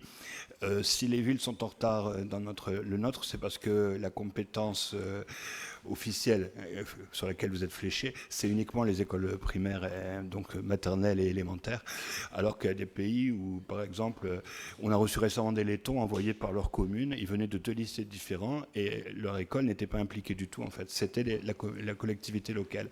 Mais je pense que c'est déjà un premier pas d'avoir au moins fait ça. Il est évident aussi que du point de vue des usagers, je veux dire de la population, je pense qu'il y a beaucoup d'élèves, de familles qui seraient intéressés par le fait de participer à ce genre d'activité. Donc si la ville prenait les devants, je pense qu'on accompagnerait un besoin. Ça a été dit par Michaela, d'autant plus que nous sommes une région frontalière, avec des liens culturels forts avec l'autre côté, et que c'est aussi quelque chose auquel il faut penser. On n'est pas obligé de faire des Erasmus+ avec des pays forcément lointains uniquement. On peut les faire aussi avec, par exemple, les communes des Goaldé. Enfin, je pense que là, il y a vraiment un gisement, puisqu'on a des responsables jeunes et dynamiques. Il y a des choses à creuser dans ce sens, et nous, on sera pour, en tout cas. On soutiendra ce genre d'initiative. Je vous remercie, M. Desplanques. Pas d'autres observations? Pas de vote contre, abstention, je vous remercie. On passe sur les fêtes patronales de la Saint-Jean, M. Ruspil. Fêtes patronales de la Saint-Jean, modification de la tarification pour les comptoirs et buvettes installés sur le domaine public et création d'une nouvelle zone. Donc, les fêtes de la Saint-Jean connaissent une affluence croissante en accueillant davantage de participants chaque année, avec aussi des frais supplémentaires au regard des mesures de sécurité et de salubrité que la commune doit mettre en place. Par délibération du 7 avril 2023, le conseil municipal avait mis en place une tarification des comptoirs durant ces fêtes patronales. 2 zonages étaient alors déterminés en fonction de l'affluence, avec 2 types de zones, une zone dense et une zone couvrant plus globalement le périmètre des fêtes. Entre-temps, des travaux se sont achevés en centre-ville, la fête a également évolué, et pour tenir compte de cette réalité, nous proposons un nouveau zonage. Alors, on conserve une zone 1 pour les sites qualifiés de zone dense et qui reprennent le secteur Louis XIV, comme précédemment, et le secteur des Halles, et on y ajoute le secteur Foch. Je vous épargne la liste des rues ci-dessous. Pour cette zone, le montant de la redevance est fixé à 53,80 € le mètre linéaire sur les installations situées dans cette zone. Zone 2, c'est le reste du périmètre de la fête, à l'exception de la nouvelle zone créée. C'est le reste de la zone piétonne. Et là, on a le tarif à 43,05 € le mètre linéaire pour les installations qui y sont situées. Et enfin, la nouvelle zone, la zone 3, qui est donc une partie de l'ancienne zone 2, et qui comprend notamment le boulevard Thiers. L'idée, c'est de réduire le tarif qui avait été appliqué, qui n'était pas du tout incitatif pour les initiatives des commerçants de cette zone, et de proposer un tarif à 50%, soit 21,50 € le mètre linéaire dans cette zone. Pour l'ensemble de ces 3 zones, la redevance sera applicable comme précédemment pour les 3 jours de fête et tiendra compte uniquement du réel, du nombre de mètres constatés d'occupation sur le domaine public. À cet égard, elle ne sera pas divisible en fonction du nombre de jours d'occupation réelle. En complément, et ça avait été une demande par le passé, certaines associations peuvent bénéficier d'une autorisation d'installation de buvettes dans le cadre d'un programme d'animation et sous réserve d'une validation de la collectivité. Et dans ce cas, nous proposons désormais la gratuité. Chaque demandeur devra effectuer auprès de la mairie une demande d'autorisation d'occupation temporaire du domaine public en précisant dans la demande le métrage des comptoirs qu'il souhaite mettre en place. Il est proposé au conseil municipal d'approuver la modification de la délibération relative aux comptoirs de buvettes qui sont installés sur le domaine public durant les fêtes de la Saint-Jean, selon les zonages fixés sur le plan annexé, d'approuver la gratuité applicable aux associations pour l'installation de leurs comptoirs, d'autoriser Monsieur le maire ou son adjoint délégué à signer les actes afférents. Je vous remercie. Cette délibération, a-t-il des... Oui, Madame Delbovetti. Bonsoir, je voulais juste, vous l'avez remarqué, vous remercier pour avoir donc pris en compte notre remarque de l'année dernière sur la gratuité des associations. Et je voulais vous demander comment vous avez fixé ce tarif. Alors, ce sont les tarifs que nous avions fixés précédemment, qui étaient au tout départ de 40 et 50 € le mètre linéaire pour avoir une différentielle entre la zone la plus dense et la zone qui l'était moins en termes de fréquentation. Et ensuite, il y a des revalorisations qui sont prises sur décision du maire au cours des années sur le domaine public, qui ont du coup affecté ces tarifs, et donc c'est le tarif actuel. Et 50%, c'était pour montrer un geste vis-à-vis des commerçants des zones moins fréquentées et montrer qu'on les accompagne encore plus pour développer les initiatives dans le cadre de ces fêtes. Et par rapport au dernier budget, vous savez quel apport ça va avoir? C'est quasiment neutre puisque finalement peu d'établissements changent de zone. Si on y soustrait à la fois la réduction de 50% pour le seul établissement de boulevard Thiers qui mettait en comptoir et la gratuité, on est sur un delta de plus 500 €. Si on reste à périmètre égal. Donc finalement, ici, l'enjeu n'est pas de gagner de l'argent, mais d'avoir une répartition qui est juste pour tenir compte de la réalité de la fête. Ok, merci. Sur cette délibération, il faut savoir aussi que depuis l'an dernier, maintenant, les forces de police nous facturent leur intervention, leur présence, pas leur intervention, leur présence. Sur cette délibération... Pardon, excusez-moi. Non, mais c'était une explication de vote. On va la voter, évidemment. Lors des orientations budgétaires, notre collègue Jean-Christophe Perardel était intervenu sur les critères d'impact et les évaluations. Typiquement, ce type de dispositif, au regard de la fréquentation des fêtes traditionnelles, doivent être aussi mises sur une procédure ou une trajectoire d'évaluation et travailler en commission ou la commission extra-municipale que vous serez amené à animer. Mais on vote la délibération. Je vous remercie. Donc, pas de vote contre, pas d'abstention. On reste toujours sur les fêtes patronales, l'extension des terrasses dans le cadre des fêtes. Toujours M. Ruspil. Alors, dans la même logique, dans le cadre des fêtes, nous avons autorisé précédemment des extensions de terrasses ou des déplacements de terrasses pour tenir compte de l'affluence. On se rend compte effectivement que c'est un levier qui est utilisé. On vous a fait part des coûts qui étaient croissants et l'idée, c'est, et dans une logique de contrôle de ce qui se pratique et donc inciter les restaurateurs à déclarer leur occupation réelle du domaine public et dans une logique financière de pouvoir proposer une tarification. Donc chaque établissement devra effectuer auprès de la mairie une demande d'extension exponentielle une demande d'extension exceptionnelle de terrasse en précisant dans la demande le métrage souhaité. Il est proposé au conseil municipal d'autoriser à titre exceptionnel l'extension des terrasses des établissements situés en centre-ville à l'occasion des fêtes patronales de la Saint-Jean, du vendredi midi au dimanche soir, et de fixer une tarification forfaitaire pour cette occupation temporaire du domaine public à 10,75 € par mètre carré pour une durée de 3 jours, du vendredi après-midi au dimanche soir, et d'autoriser monsieur le maire ou son adjoint délégué à signer les actes afférents. Merci. Pas d'intervention, pas de vote contre. Bon, ça pour mieux puisque tous les encaissements sont reversés au mois de septembre pour le budget des fêtes, ce qui permet quand même de garder aussi une qualité d'animation équivalente, voire d'essayer de la... Voilà, sachant que les coûts augmentent. Pas de vote contre, pas d'abstention. Je vous remercie. Approbation du tableau des effectifs, monsieur Etcheverry. Comme chaque année, il appartient au conseil municipal d'approuver les tableaux des effectifs du personnel territorial de la commune. Il est rappelé que ceux-ci sont susceptibles de modifications durant l'année, compte tenu de l'attente des résultats des dossiers retenus à la promotion interne par la commission administrative paritaire du Centre départemental de gestion du Pyrénées-Atlantique, des résultats de concours, des avancements de grade et des besoins de service. Il est donc proposé au conseil municipal d'approuver les tableaux des effectifs du personnel territorial au 1er mai 2026, présentés en annexe 10.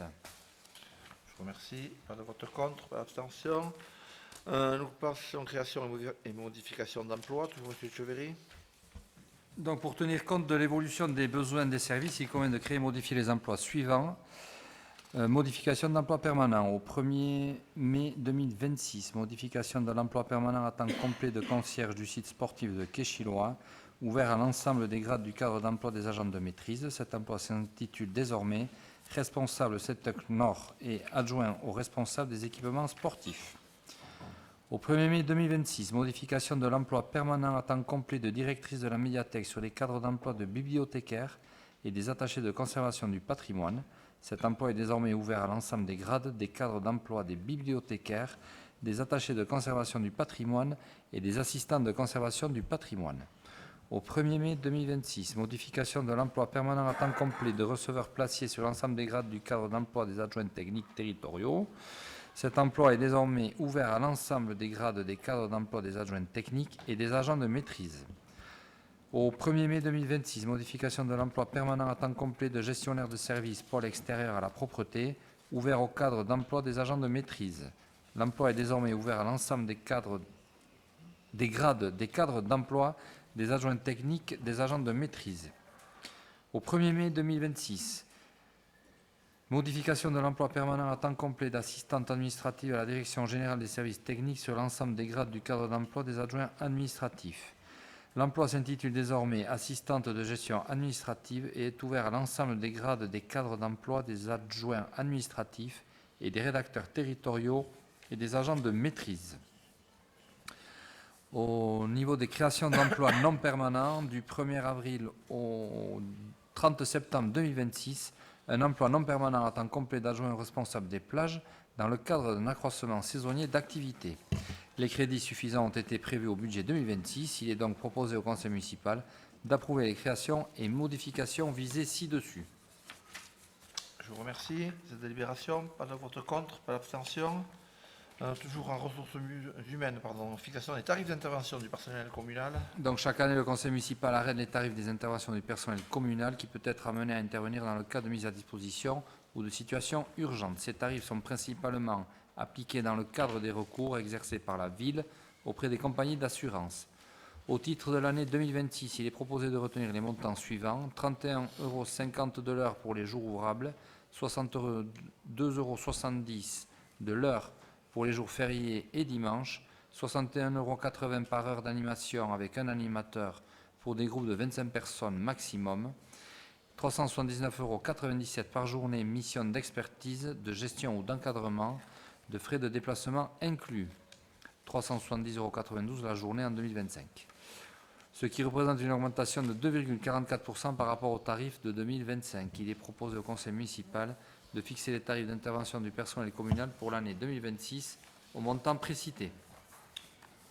Pas de votre compte, pas d'abstention. Merci. Droit à la formation des élus, toujours, Monsieur Etcheverry. Conformément aux dispositions du Code général des collectivités locales, notamment les articles L 2123-12 et suivants, ainsi que R 2123-12 et suivants, les membres du conseil municipal ont droit à une formation adaptée à leurs fonctions. La loi numéro 2021-771 du 17 juin 2021 conforte le droit à la formation en pérennisant les dispositifs de financement, en simplifiant l'accès à la formation et en apportant de plus grandes garanties de qualité aux formations délivrées. Une formation est obligatoirement organisée par la commune au cours de la première année de mandat pour les élus ayant reçu une délégation. Les membres d'un conseil municipal ont droit à une session d'information sur les fonctions d'élu local dans les 6 premiers mois. La prise en charge des frais de formation nécessite que l'organisme dispensaire soit titulaire d'un agrément délivré par le ministère de la Cohésion des territoires et des relations avec les collectivités territoriales. Un tableau récapitulatif est annexé au compte administratif récapitulant les actions de formation des élus qui ont été financées. Toute collectivité doit prévoir un budget annuel de formation de ses élus. Ce budget ne peut être inférieur à un montant plancher équivalent à 2% des indemnités maximales théoriques des membres de l'organe délibérant. La dépense effective de formation des élus ne peut être supérieure à un plafond de 20% de ces indemnités. Ce budget ne peut financer que des formations à l'exercice du mandat, à l'exception des formations de réinsertion professionnelle. Le financement par le droit individuel à la formation des élus locaux est alimenté par une cotisation prélevée sur les indemnités des élus locaux. Il est géré par la Caisse de dépôt et consignation. Depuis le 23 juillet 2021, les droits acquis au titre du DIF sont comptabilisés en euros. Les comptes DIF sont crédités annuellement de 400 € dans la limite d'un plafond global de 700 €. Depuis janvier 2022, pour les formations à l'exercice du mandat uniquement, un élu peut cumuler le financement par la collectivité et le financement par le DIF. Les orientations en matière de formation des membres du conseil municipal pourraient être les suivantes: développement des compétences techniques, développement des compétences personnelles et tout autre sujet susceptible d'intéresser un membre du conseil municipal et ayant un lien avec les interventions communales. Les frais pédagogiques, remboursement à l'intéressé sur la base de justificatifs ou paiement direct par la collectivité par mandat administratif. De plus, les indemnités de repas ou d'hébergement ne seront pas versées lorsque la personne est nourrie ou logée gratuitement par l'organisateur de la formation ou du déplacement. Enfin, dans tous les cas, aucun remboursement ne pourra conduire à rembourser à la personne des sommes supérieures à celles effectivement engagées par celle-ci. Un remboursement de perte de revenus subi en cas de congé de formation sera effectué dans la limite de 24 jours par élu pour la durée du mandat et d'1,5 fois la valeur horaire du salaire minimum de croissance par heure. Afin d'assurer la prise en charge de ces dépenses, un crédit de formation sera inscrit chaque année au budget. Il est proposé au conseil municipal d'approuver, tel que présenté, les orientations en matière de formation des membres du conseil municipal et d'autoriser l'inscription des dépenses inhérentes à la formation des élus au budget primitif de la commune.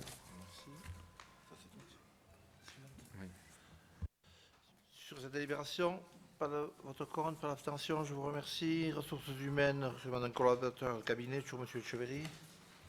L'autorité territoriale d'une collectivité territoriale ou d'un établissement public peut constituer un cabinet dont les membres, qui sont appelés collaborateurs de cabinet, lui sont directement rattachés et l'assistent dans sa double responsabilité politique et administrative.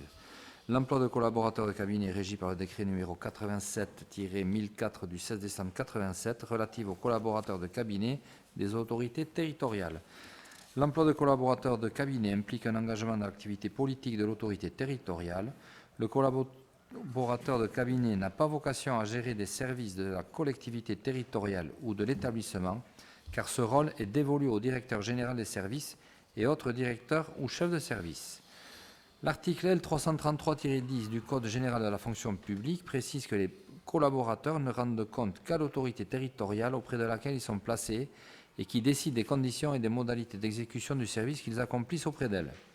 De ce fait, les fonctions de collaborateur de cabinet prennent fin au plus tard en même temps que le mandat de l'autorité territoriale qui l'a recruté. Aussi, les fonctions du directeur de cabinet de la commune de Saint-Jean-de-Luz ayant pris fin le 22 mars 2026, il convient de procéder à un nouveau recrutement.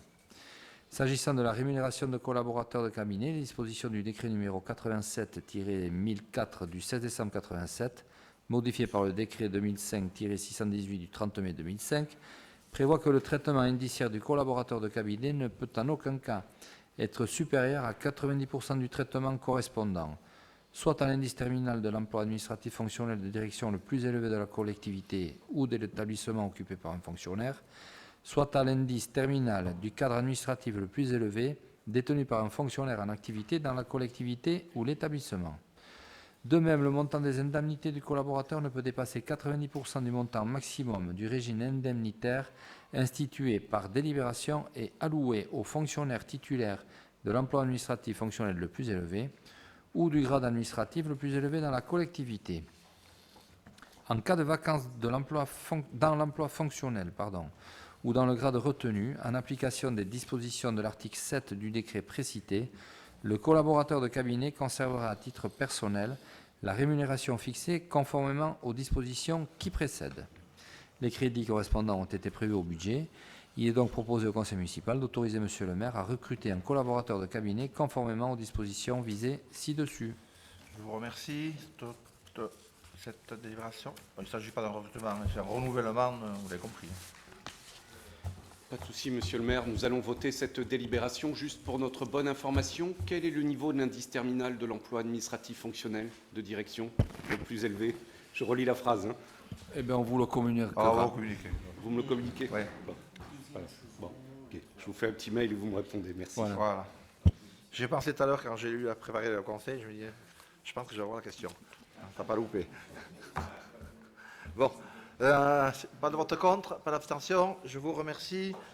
Dernière délibération, convention de partenariat avec l'association, par contre, pour la vie. Madame Fossecave.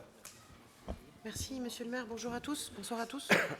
Donc, convention de partenariat avec l'association Pour la vie pour un recyclage caritatif des objets trouvés, soit des équipements électroniques. Dans le cadre de sa démarche ville durable et afin de favoriser le recyclage des objets trouvés dont elle a la charge, la ville de Saint-Jean-de-Luz a souhaité mettre en place un système de recyclage caritatif des téléphones mobiles et objets électroniques, tablettes, ordinateurs portables, appareils photo, petites consoles, jeux et objets connectés, ayant été déposés au service des objets trouvés et n'ayant pas été réclamés à l'issue du délai légal de conservation de 3 mois.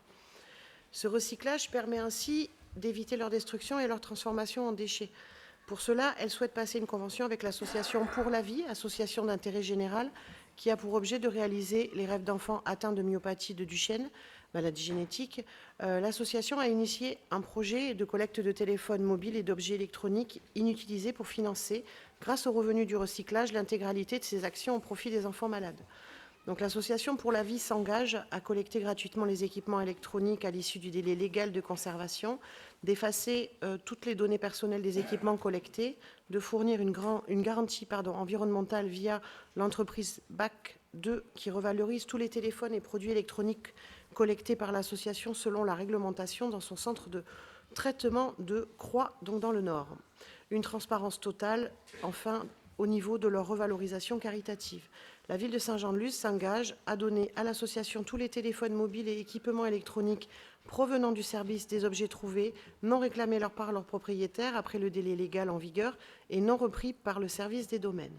Il est donc proposé au conseil municipal d'approuver la convention de partenariat avec l'association Pour la vie pour un recyclage caritatif et d'autoriser monsieur le maire ou son adjoint délégué à signer la convention de partenariat pour la période du 24 avril 2026 au 24 avril 2027 avec une possible reconduction tacite jusqu'en 2029.